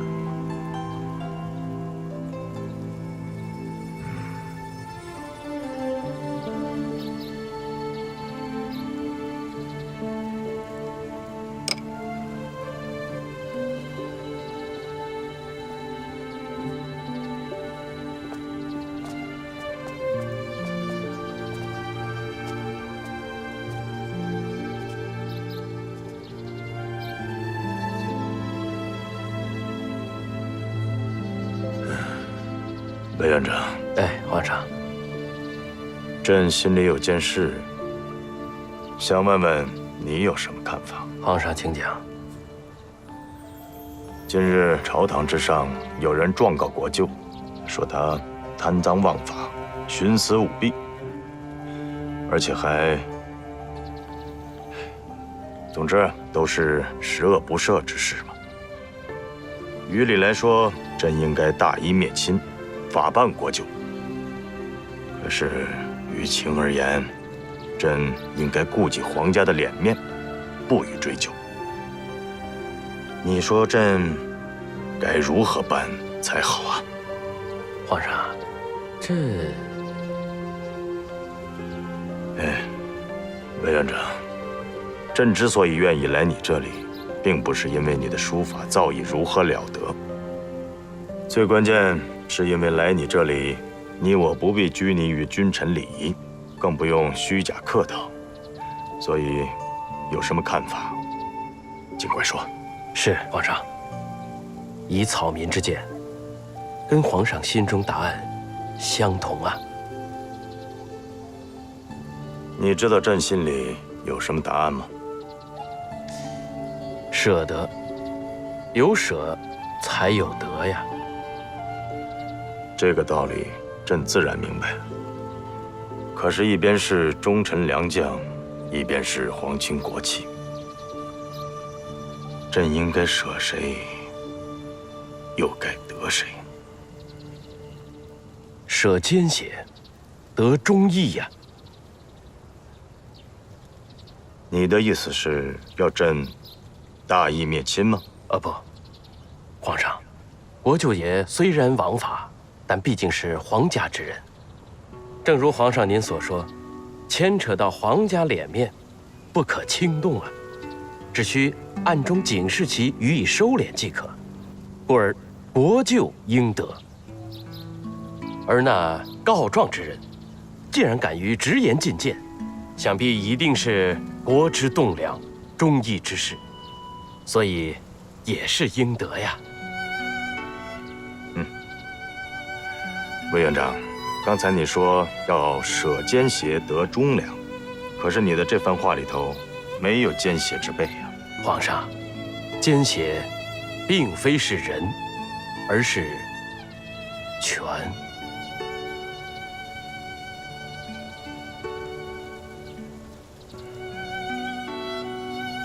有道理，有道理。魏院长，你果真是知识渊博，一语道破天机啊！皇上过奖了。好，朕就再试试这“舍得”二字。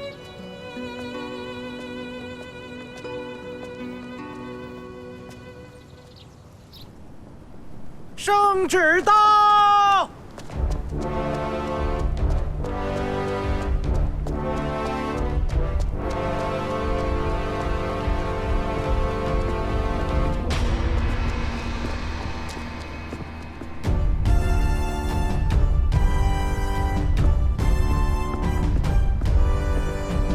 接旨！吾皇万岁万岁万万岁！奉天承运，皇帝诏曰：督察院左都御史刘墉奏山东巡抚傅国泰贪赃枉法、徇私舞弊一事，朕思量此事虽无证可佐，但言已出，又关忠臣名望，故不可了事。先命九门提督和珅为钦差，前往山东调查此事，有之严惩不贷，无之则为正名。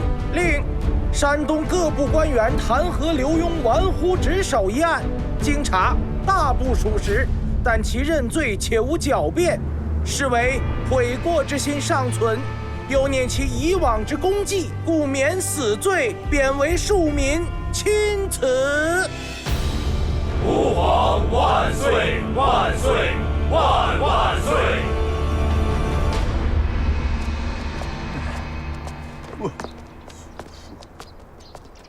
哎呀，哎呀，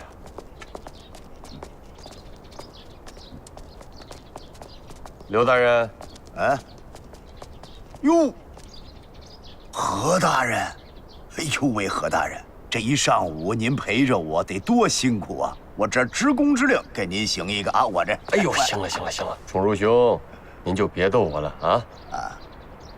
我找您呢，是想跟您说点正事儿。何大人，您这就玩笑了。您朝堂一品大员，我普通老百姓，您能有什么正事儿啊2斤大红袍，我跟您说一件事儿，您帮我分析一下。那行。宠如兄，哎，皇上派我去山东查傅国泰一案，您觉得他是真的想让我去查案吗？何大人，这不是明摆着的吗？皇上不想办傅国泰啊，此事事关国家颜面，他就这么点事儿。要是依您所言，事关国家颜面，那这案子不查不是更好？可是，在朝堂之上，他把您……哎呦，行，何大人，您这嫌我没死呢？您这刘大人，您就别逗我了，您死不了，护城河里的王八死了，您都活得好好的，命长着呢。嘿，何大人，您这怎么说话呢？您这是，你要是这么问我，我得问您一句了，您是不是做贼心虚啊？我做什么贼？我心虚什么呀？那您心里还不清楚您心虚什么吗？您是担心皇上啊，把你跟傅国泰当成一头的了。如果要是那样的话，拿这事儿一试探出来，皇上他就这不是一锅端了吗？是不是？刘大人，您不要胡说八道啊！您别吓唬我呀！咱不斗了，不斗啊！2斤大红袍，2斤。哎，何大人，您怎么忘了刚才圣上是怎么说的？圣旨上说，左都御史刘墉奏山东巡抚傅国泰贪赃枉法、徇私舞弊一事，是这么说的吧？没错，怎么了？说我时候怎么说的？就说山东各部官员弹劾刘墉玩忽职守一案，经查……哎呀，就这。什么就在这儿了？这还不明白吗？我那是案，您这是事。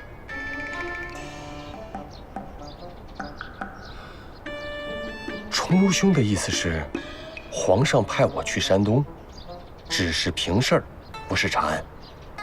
这您还有什么不放心的呀？哎呀，崇儒兄这么一说，我就放心了。哎，谢谢。2斤大红毛，得嘞。回见，回见，回见，慢走。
有意思，要么不干，要么他娘的一杆子插到底。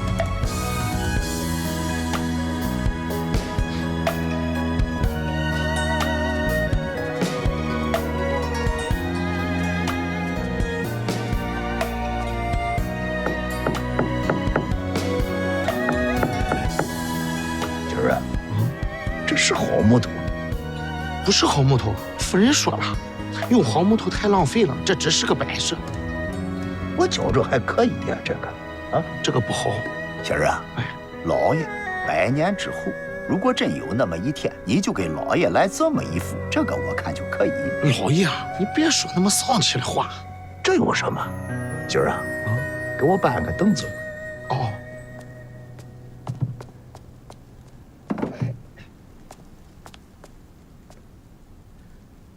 老爷进去试试。哎，老爷，传言说这活人不能进棺材，进棺材是忌讳啊。你听谁说的？我问你这是什么？棺材。棺材。棺材，棺材，升官发财。老爷这就算死过一回的人了，以后就是百毒不侵，进去试试，就剩升官发财。我进去不进去？老爷，我扶你进去。抽开，抽开，好嘞。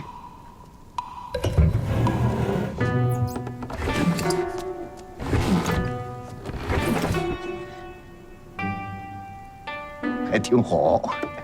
老爷，你慢着。好好。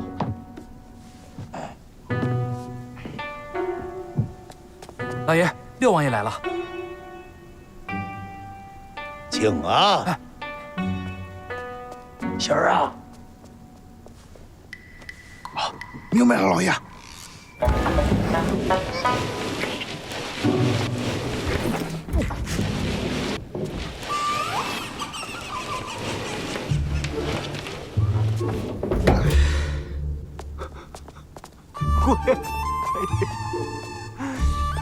姑爷，我的好姑爷爷，我的好姑爷，你怎么就这么走了呢？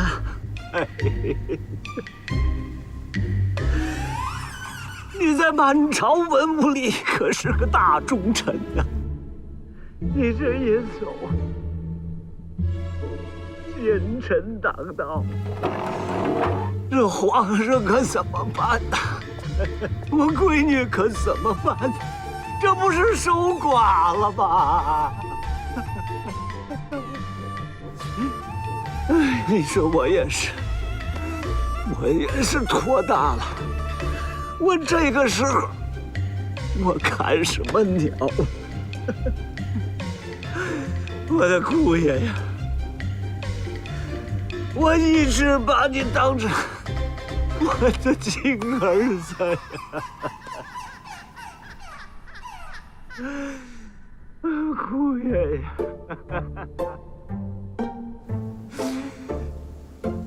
这几年我待你一直不薄啊！你怎么就忍心扔下我你走了呢？我可怎么办呢？我闺女可怎么办？什么想呢？王爷，您坐着，您坐着啊，没事啊。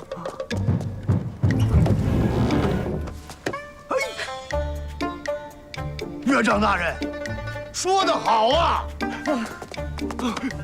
别怕，别怕，活的，活的。岳丈大人，小婿这厢有礼。不是，你这混蛋小子！子流有你没死呀？嗯。一回来就装神弄鬼的，别把我爹给吓着。什么事进来说。好，岳丈大人请。王爷。哎呦，你个混蛋！王爷息怒，王爷息怒，息怒，息怒！王爷息怒，您里边请，您里边请。哎。你可气死我！您慢着点，你气死我！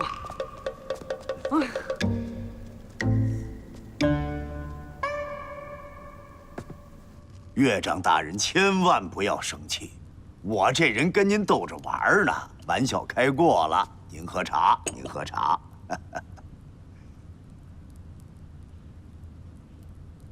岳丈大人，您可不能老这么不言声啊！您要这么不言声，我上您府上把您那鸟都给放下我。敢！你小子还气我是不是？我跟你说，那些鸟是我这些年的心血，动手我跟你玩命。明白，明白。那您得说说呀。今儿我这脑袋可差点没搬了家，这事儿岳丈大人不得说两句吗？你说我说什么呢？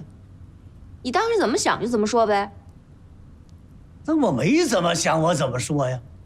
看来我还得放你鸟去，我这。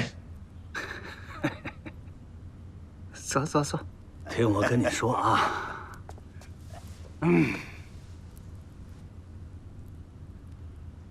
是这么回事啊。自打皇上一赶我出去，我心里就明白了，皇上是想让我找太后去。我可真去了。可我打那儿一出来，我这么一琢磨呀，这事儿不对。你说我要真这么做了，我这贤婿就平安无事了。那你要平安无事了，那可是要出大事儿了。这等会儿，岳丈大人，我怎么越听越糊涂？什么叫我平安无事到出大事？您还是盼着我死啊？这不是，我不是这个意思。那您是什么意思？我就跟你明说了吧，我不想让你当这个官儿。哎，岳丈大人，这刚才跟棺材那儿您说的可不是这个啊！您那都不算数，此一时彼一时。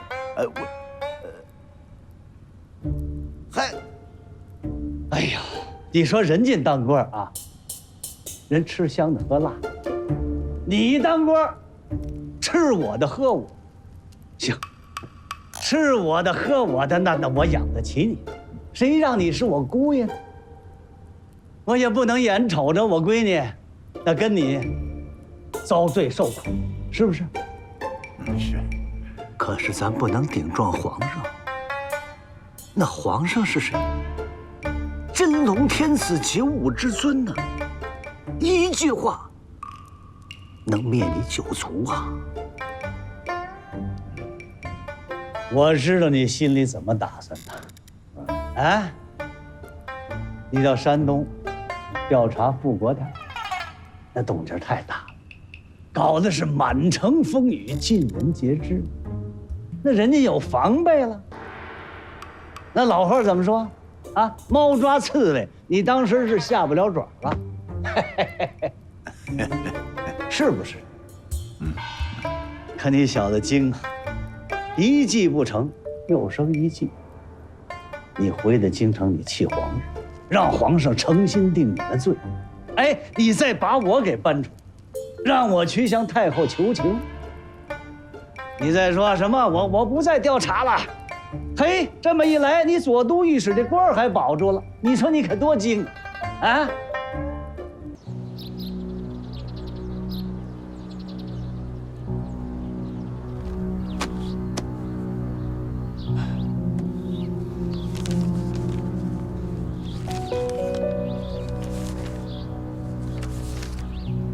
这个账本上记录着登封镖局近半年里所有的镖车往来，涉及全国各处各地。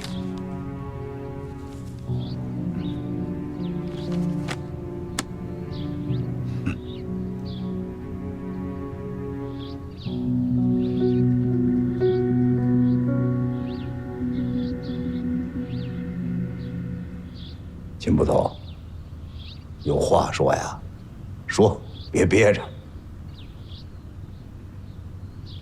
我听说您被贬为庶民了。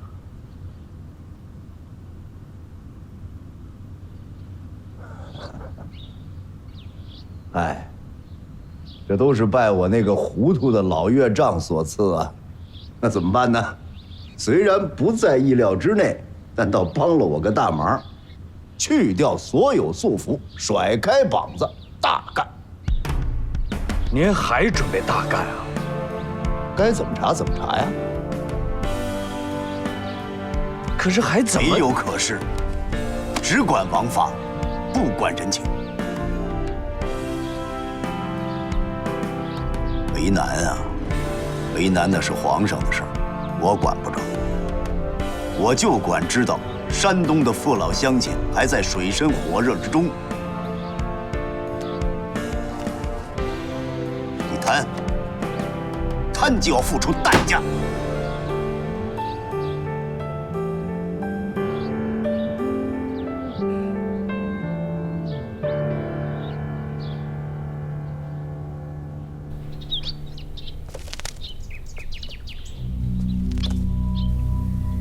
掌柜的，什么事儿啊？小六王他越来越不懂规矩了。我知道了，下去吧。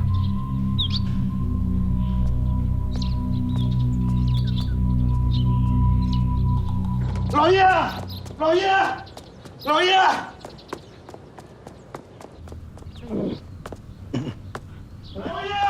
老爷，老爷！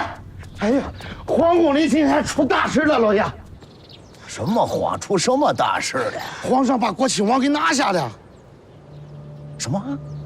不但罢免了所有官职，还直接降成了北了。小六王爷？对，就是他。不对呀，小六王爷是平时皇上最宠的人啊，这说拿下就拿下了？这宠也不行啊！今天早朝的时候，我听说那些文武百官有10几个都上奏弹劾小六王爷，说他干预朝政、聚集敛财，反正不老少的罪名了。文武百官什么时候心这么齐呀？这是不知道啊。喜儿，大清早的嚷嚷什么呢？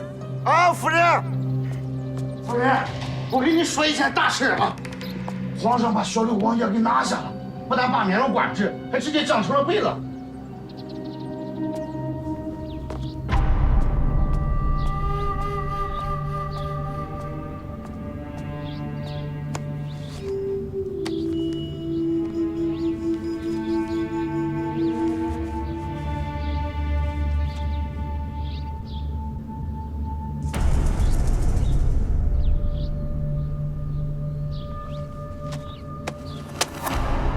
以后常来啊。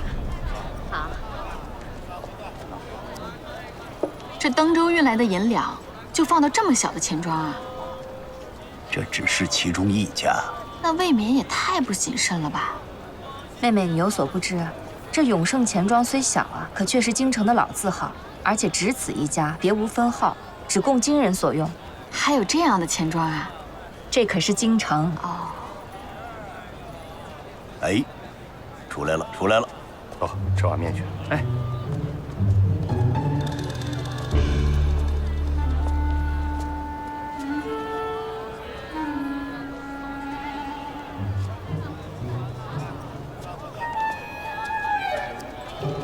哎呦，爷，您来了，来里边请，来。不用了。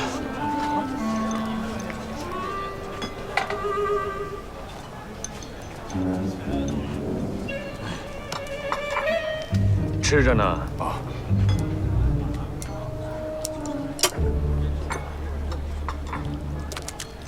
哎。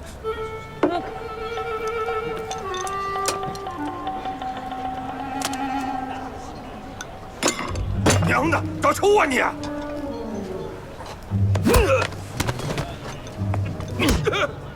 杀人啊！别打了！哎呦！你干什么呀？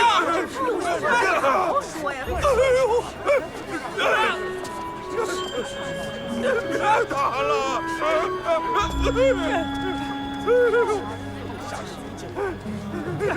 别打啊！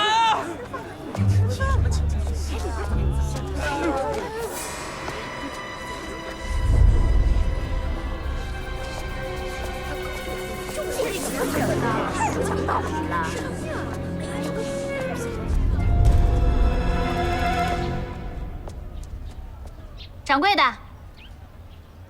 哦，二位小姐是取钱呢，还是存钱呢？我们是来存钱的。你存多少？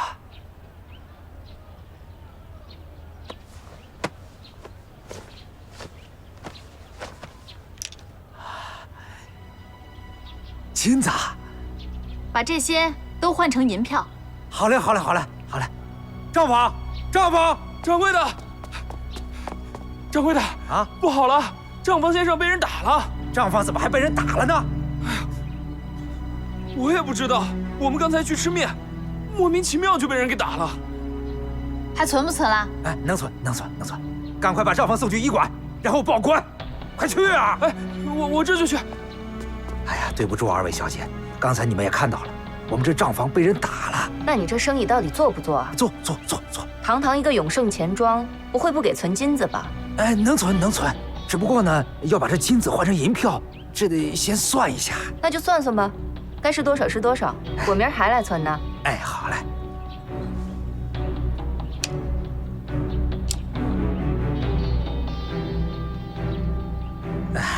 要不然这样，您先把金子放在这儿，我给您立个字据，等明日您再来换取银票，您看怎么样？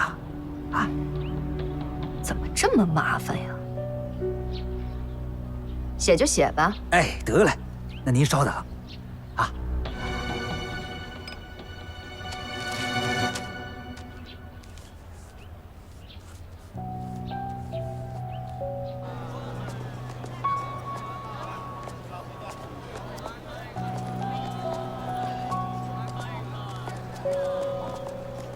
你看见了吗？咱们刚才把东西一拿出来，他那样子。嗯。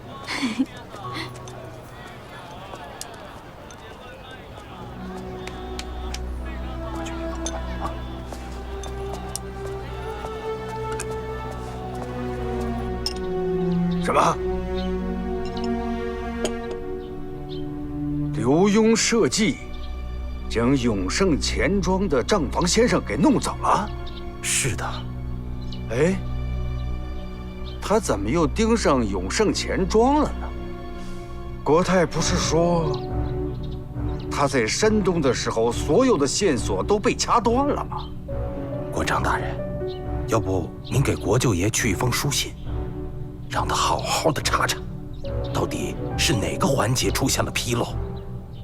信是要写的，不过当务之急是要弄清楚刘墉此举的目的是什么。你说他把永盛钱庄的账房先生弄走了，然后又去叫他的婉儿夫人去存钱，这刘墉现在何处？来来，走啊！哎，姑爷，您回去吧，您回去吧啊！不用送岳正旦啊。等等，哎呀，我不是送你啊，我想再跟你聊聊。不成，我这功夫紧，人这约了个饭局，说喝点去呢，还不，就两句。哎，行，您抓功夫快说。我觉得咱爷俩之间肯定有误会。没误会。那一定是有。那想想，是我之前说过什么，你没领悟，或者是领悟错了。您都跟我说什么了？我那天跟你说，把你们家给收拾收拾，好好过日子呀。是，没误会，岳父大人，这不正规着呢吗？紧着规着啊。那你就是领悟错了。我说你规制你们家，没说规制我们家呀。你这隔三差五的，我明白了。您这是嫌弃我，拿您拿多了。我不是这个意思。您是这意思，我也没办法。那您说怎么办呢？官丢了，没俸禄，一大家子人等着吃呢，我这又没进项。您不是说的吗？不能让婉儿跟着我受罪。您还说养得起我们，怎么着？拿您这么点，您这就撑不住了。哎，您这，我真不是这个意思。那行，景儿啊，快，往回搬吧，老爷子不乐意了啊！你听我说，老爷。你听我跟你解释啊，那就甭办了。我是这么想的，你呢以前在朝廷里做官，是不是？一天到晚的忙个不停，你这日理万机啊，冷不丁的就闲下来，你不习惯了，那不就？可不嘛，要不是每天现在跟家琢磨这缺东少西这点事儿，您这那可不就是闲的吗？我琢磨着。咱们能不能找个事儿干？你说，您说我这除了会当官，我不会干别的。这个什么不能干呢？老话说得好，360行，行行出状元。就凭我姑爷这脑子，你干什么不成啊？做个小买卖，咱先不行，不会做买卖。再说也不爱占人便宜。那你教书去行啊？教不了。就我这倔脾气，给人孩子都教坏了。那这么着，你上我这儿来，您说我干脆就住这儿是吧？那也行。你上我这儿来，咱俩再好好聊聊，在外边咱们再找个差事吗？我不用进去了，我人不是在这儿呢吗？您就琢磨就完了。老爷啊，都装完了，您对对账。哦。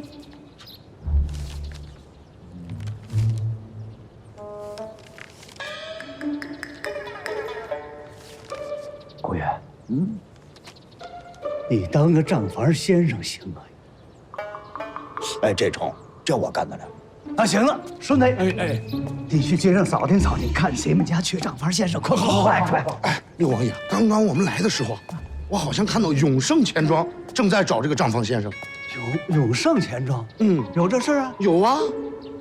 哎，这巧了，这我跟永盛钱庄熟啊，那一句话的事儿啊。哦，我现在就去。哦，您甭那么着急，我姑爷啊，等我回来再走啊。等着。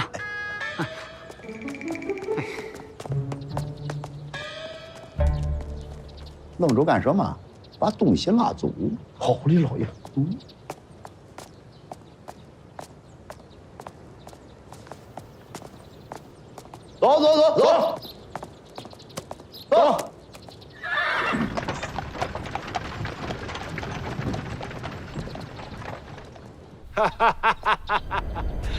这个刘墉啊，都被变成了平头百姓了，他还在那儿瞎折腾，真是阴魂不散呢。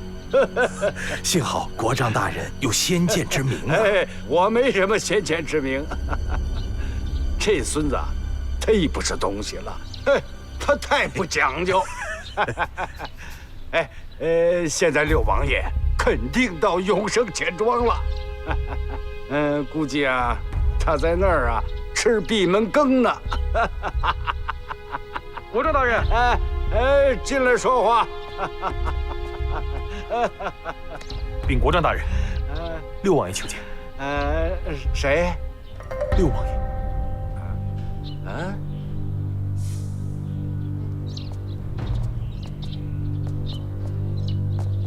哎呦，我说呢，怎么今天一大早就听见喜鹊叫呢？哎呀，原来是六王爷大驾光临呢。哎呀，国丈大人啊，您是真客气。那我算什么大驾？还劳烦您亲自出来迎接，愧不敢当。哎呀，六王爷早，您请。不进去了，您既然都出来了，咱们就这儿说几句就行了。有急事啊？也没什么急事，几句话的事儿。那您说，我听。走，咱那儿去。好，是这么回事啊。我这姑爷呀，刘墉，不是被贬为庶民了吗？哎呀，给我给急的呀！您快坐。哎呀，您说他年纪也老大不小的，整天的游手好闲，撒宝俩倒的，闹得我是急不得恼不得。我就琢磨着呢，得给他谋个差事。可您也知道我这人不善于跟人家打交道，我谁也不认识，所以啊，我得请您给帮忙，给他谋个差事。哎呀，刘王爷，这可让我为难了。您也不想想，刘墉以前的身份啊，他是督察院左都御史的身份呢。就算是现在，他也是大清皇朝的额驸。您这不是？国丈大人，我知道，您是不是还生得气呢？您大人有大量，您给我个面子行不行啊？六王爷啊，这不是给不给面子的事儿。您说到现在了，我也没合适的差事安排令婿高就啊。他不用高，账房先生就行。您在这城里是人脉广啊，这忙您得帮啊。不是他，这么着得了。我看您这儿就不错。您家大业大的，多个账房先生的不算多。六王爷，感谢您看得起我呀。我这儿，好吧，既然六王爷您发话了，那就委屈令婿，啊，来我府上当个账房先生。行嘞，那我这儿谢谢您了，哎呀，谢谢您了。您不必客气。那您看，让他什么时候来呀？看他方便吧。哎，方便，他老是方便。那我现在就叫他过来。哎，别，你待会儿再走。我现在就叫他。那我告辞了。哎，好，您留步。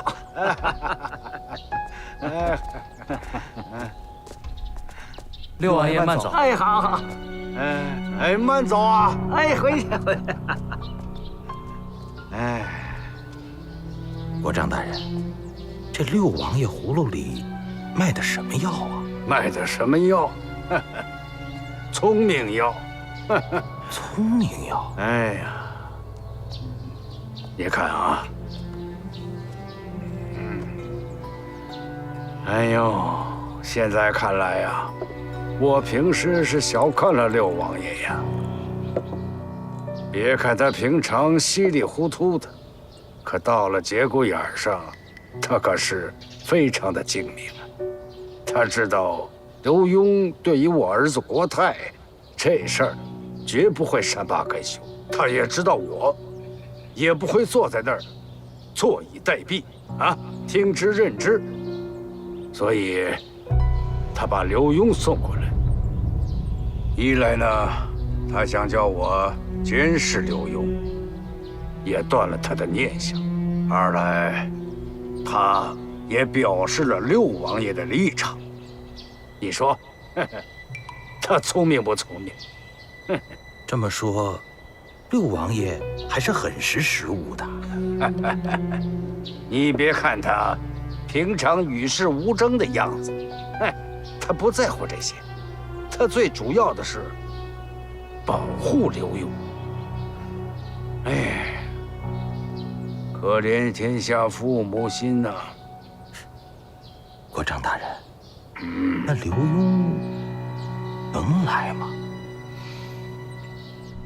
不知道这个贺侍卫到底怎么想的，放着好好东边人家不住，非得住这西边来。人家贺大哥说了，说这边呢晚上有些马车，经常半夜从城西出城，说不定是炼银厂就在这城西附近。那你怎么知道那车上拉的全都是银子啊？哦，人家北边、南边、东边不能走，非得走西边啊？这不就抬杠吗？我们要在这儿等到过年不成？那又不是我说的，我还想回去呢。哎，要不然咱俩晚上偷偷回去打打牙剑？合适，靠谱。就这么说定了啊！今天晚上敢！不听话，腿打折。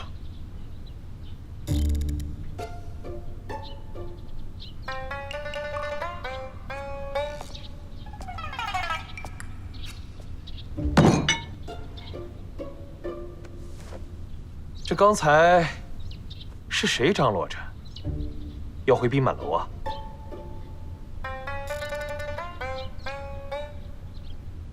你说我堂堂一个御前带刀侍卫，亲自下厨给你们煮粥，你们非但没有感到荣幸，反而想跑，是不是有点不识抬举了？没想跑，这不是五子病刚好吗？我们寻思着给他调理一下身体，吃点好的补一补。不是怎么，我煮的这粥不能补啊？这不是人吃的，是泔水啊。不是，嘿，哪儿那么多要求啊？你不好。别愣着了，盛着吃啊！快点，盛呢？盛。我吧，倒也不是不想让你们走，只是现在时间太紧迫了，咱们必须要快速地找到猎鹰场的位置，并且掌握大量的线索。这刘大人那边等着结案呢。可是我们这样守株待兔也不是那么个办法呀，是不是？这个你不用担心，我会找人来帮忙的。你快去找他。走。不行，坐下。你们还需要在城西继续寻找线索。那我们这样像没头苍蝇一样乱撞，这根本就不行。我给你们投。这一般银匠或铁匠手上会不会或多或少的都有些烫伤呢？好像是啊。啊，那你的意思是，我们还得找那些手烫伤的人？那为了找这些人，我们还得把全城的铁匠、银匠都给抓过来呀！抬杠！别跟着青布头学。这银匠或铁匠啊，都是手艺人，他们的生活来源比较稳定，一般不会冒险到银矿里做这种掉脑袋的事儿。你们可以去找一些街面闲散人员，看看他们的手上会不会有这样的烫伤。如果真的找到了，那要不就手拿把掐了吗？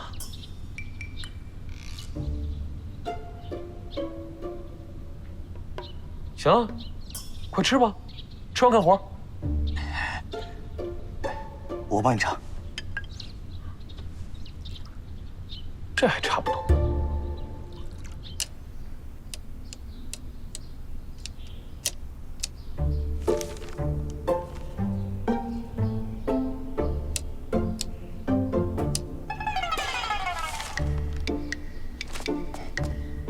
哎，刘先生，这半扇猪肉劳烦您记一下啊，回头账给您补上。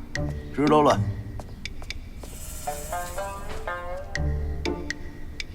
哎，还有上午那筐萝卜。行了，烦不烦呐？记上了。你什么态度啊？那怎么着呀？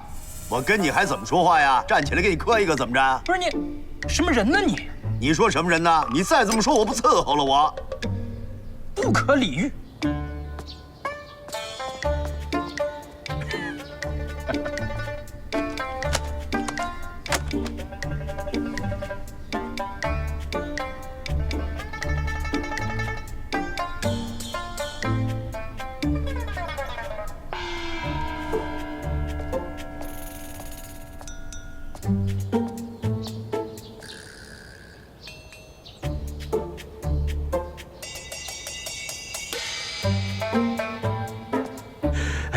国丈大人，想不到这刘墉还真就过来了。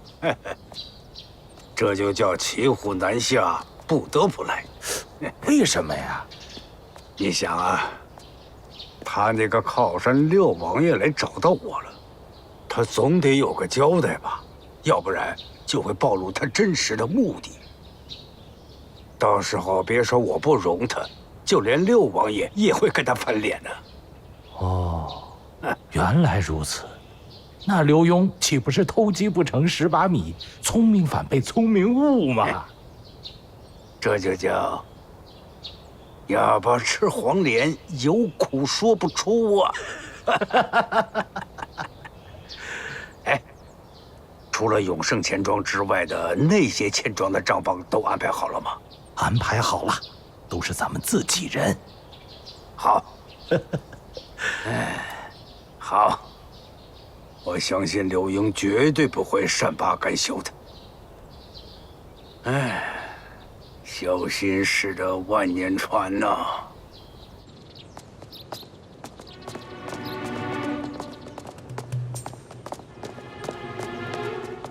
格格好。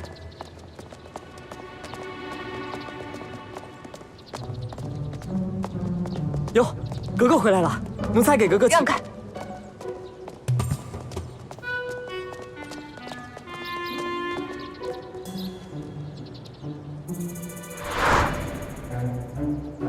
那老糊涂呢？这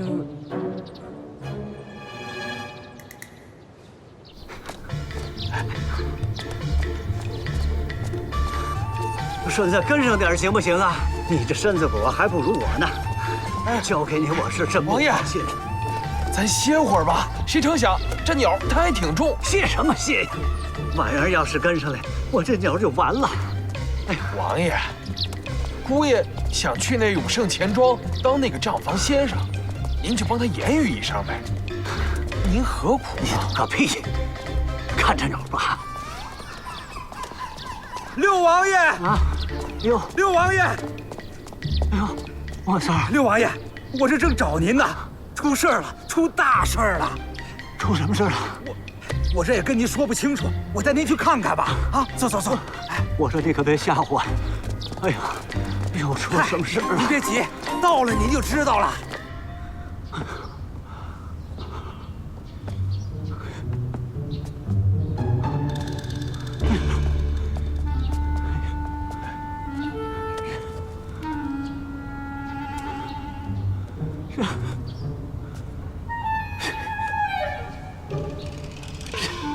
哎呦喂！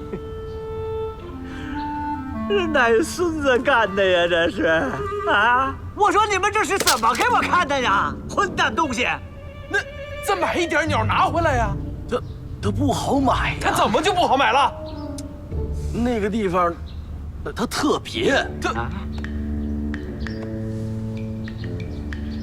怎么个特别呀？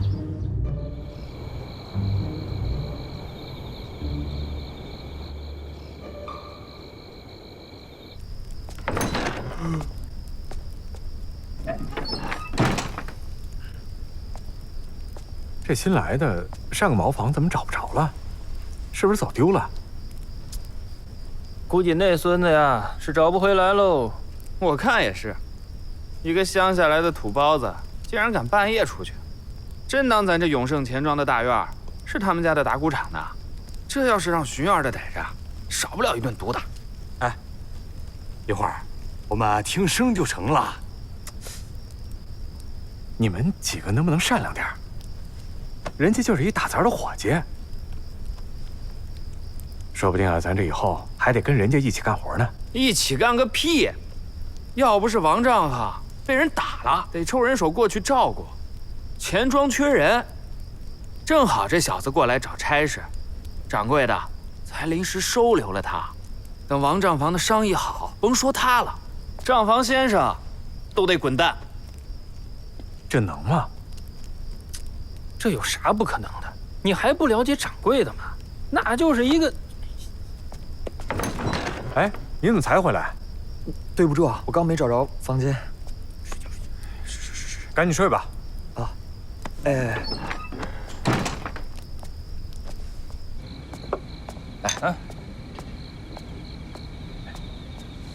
老板娘，哎，来，给我来5个包子。好嘞。哎呀，不过这话说回来呀，这银渣子你怎么随便拿出来用啊？废话，我要是不拿出来，你的手指头不就没了吗？可是这一拿出来呀，没准这人头就没了。哎，那几十斤银渣子呀，可是你的封口费，不能直接进光。你也是，你倒是给它化成银筷子再花呀。我来得及吗？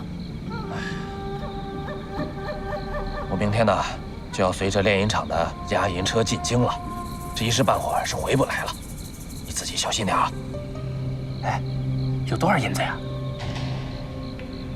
整整3大车，这么多？那炼银厂为什么要关呢？哎，听说啊，是登州那边的镖局出了什么问题，这具体怎么回事啊，我也不清楚。哎，老大，既然你们都撤了，那炼银厂还有人吗？谁还在那儿待着干什么呀？小子，我可告诉你啊，别打炼银厂主意啊！这要是惹上祸端，小命不保。我知道，就说说而已嘛。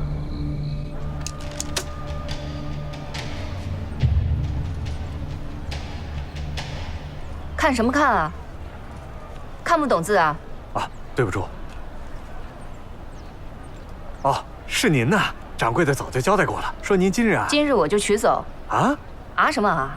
听不懂人话呀？我不存了。好，好，好，您二位坐一下，稍等，我再对一下账。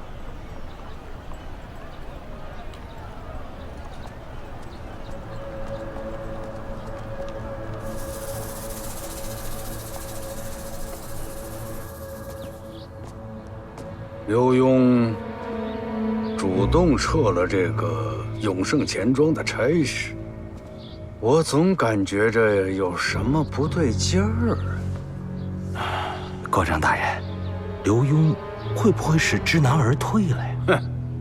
知难而退。他就是一只苍蝇，只要闻到味儿，他就会盯着不放。可是其他几家钱庄也都没有异常啊。唉，我总觉得这里边好像哪有些不对劲儿。国丈大人，刘墉会不会想在咱们府上搞出些什么花样啊？在咱们府上？哎呀，老夫差点中了他瞒天过海之计。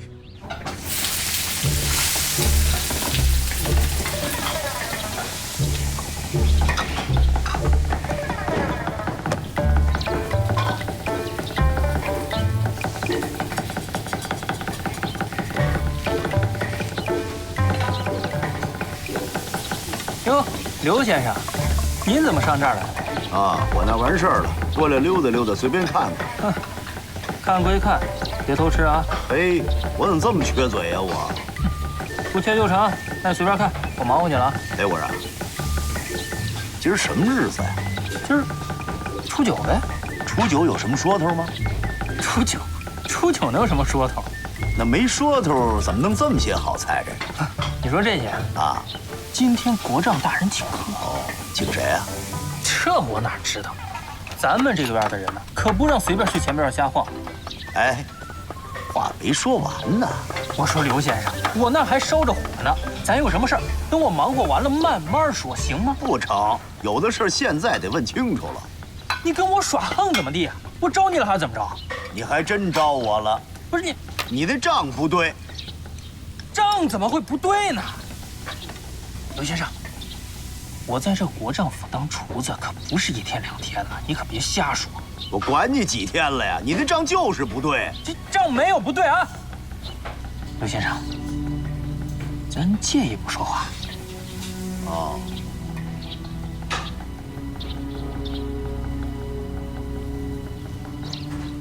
刘子，帮我看一下黄。哎。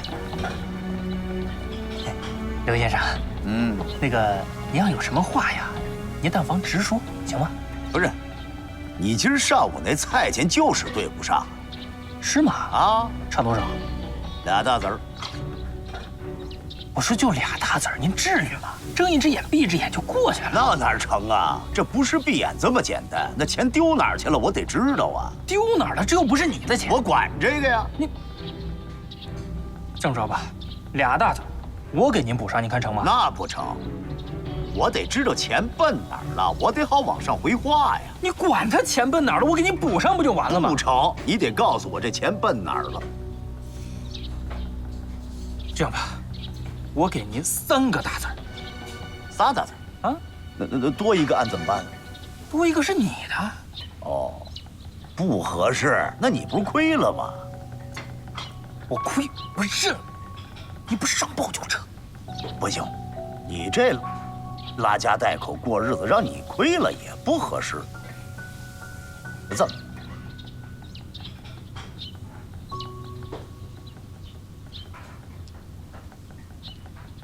这是10两，你先拿着，我回去做账，做20两，咱俩都有的赚，你看怎么样？20两，您能入账吗？当然我干这个的呀，怎么入不了账啊？拿！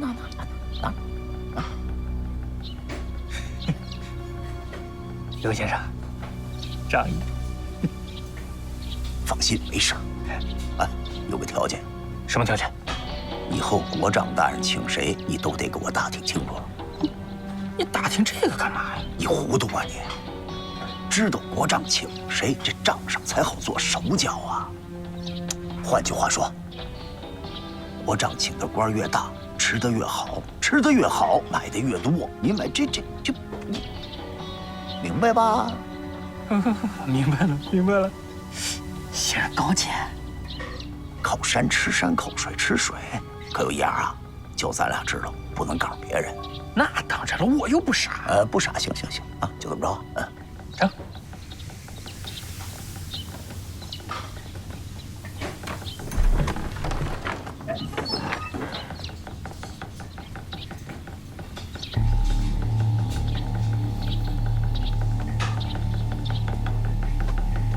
溜达，帮我看下火。好嘞。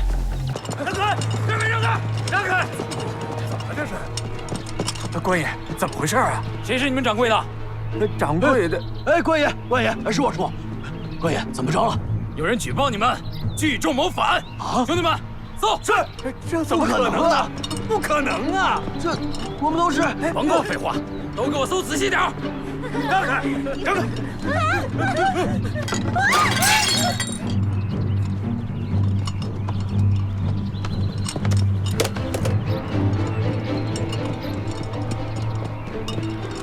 报告大人，找到了。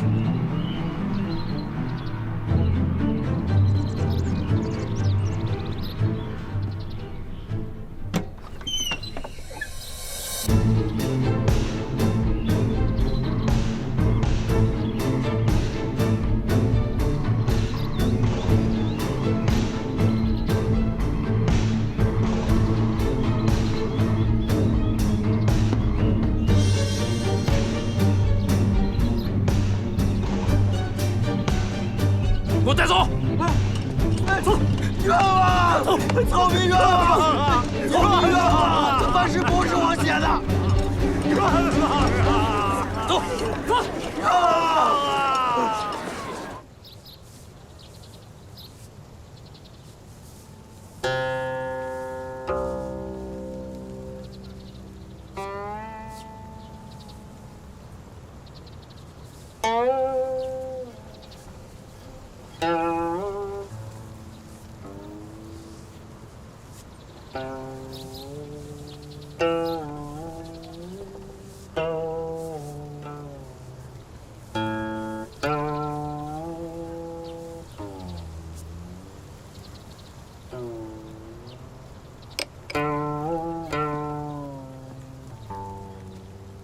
好，好，韦先生，你现在书法可是越来越精湛了。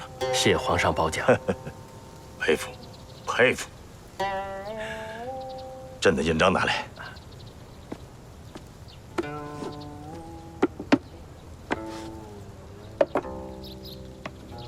皇上，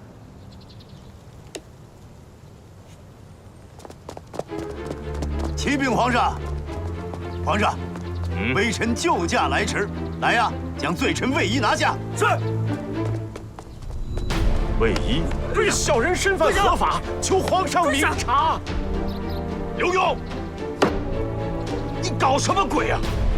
启奏皇上，罪臣魏仪勾结拉拢腐蚀重臣，结党营私，还将皇上迷惑于书院，望皇上明鉴。魏仪，皇上，小人冤枉啊！还敢嘴硬？来呀，将程八尺带上来。程八尺，现在将你所知一五一十呈奏皇上，不得有半句虚言。是，我说，我全说。这位警员，原名魏一，10年前考取状元，因相貌丑陋而被夺取功名，而后私设鱼池，拉拢朝臣，为自己谋私。皇上，草民说的句句属实，求皇上饶小人一命啊！你就是当年被朕夺取功名的魏仪？没错，我就是魏仪。10年前，我和天下莘莘学子一样，满怀雄心抱负，来到京城参加科考，蒙上天眷顾，中了状元。可是，就在殿试的时候，皇上您却因为我相貌丑陋，免去了我的功名。我心里不服啊，所以我就用了整整3年的时间，改变了容貌，还当上了书院的山长，就是想着依靠自己的学生，将来还能入朝做官，以图后路。皇上，10年寒窗苦啊，才得一朝功成名就，这是天下多少寒门学子可望而不可及的呀！皇上却因为我的相貌丑陋，而免去了我的功名。皇上，你可知道我的苦啊，皇上！好你个魏祎，居然在朕身边埋藏了这么长时间。皇上，启奏皇上，请皇上看一眼您的印章。如果臣没有猜错的话，魏祎就是用它隐藏了他腐蚀的群臣的名单以及证物。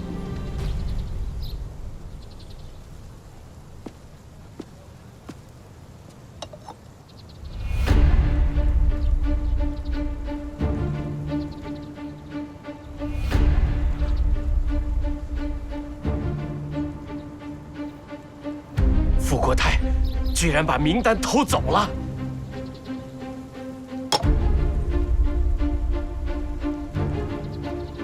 你个该死的东西，竟然用朕用之物来窝藏名单！你是真的该死！皇上，给我拉下去！是皇上，皇上饶命啊！皇上太恩呐！皇上饶命啊！皇上，皇上饶命啊！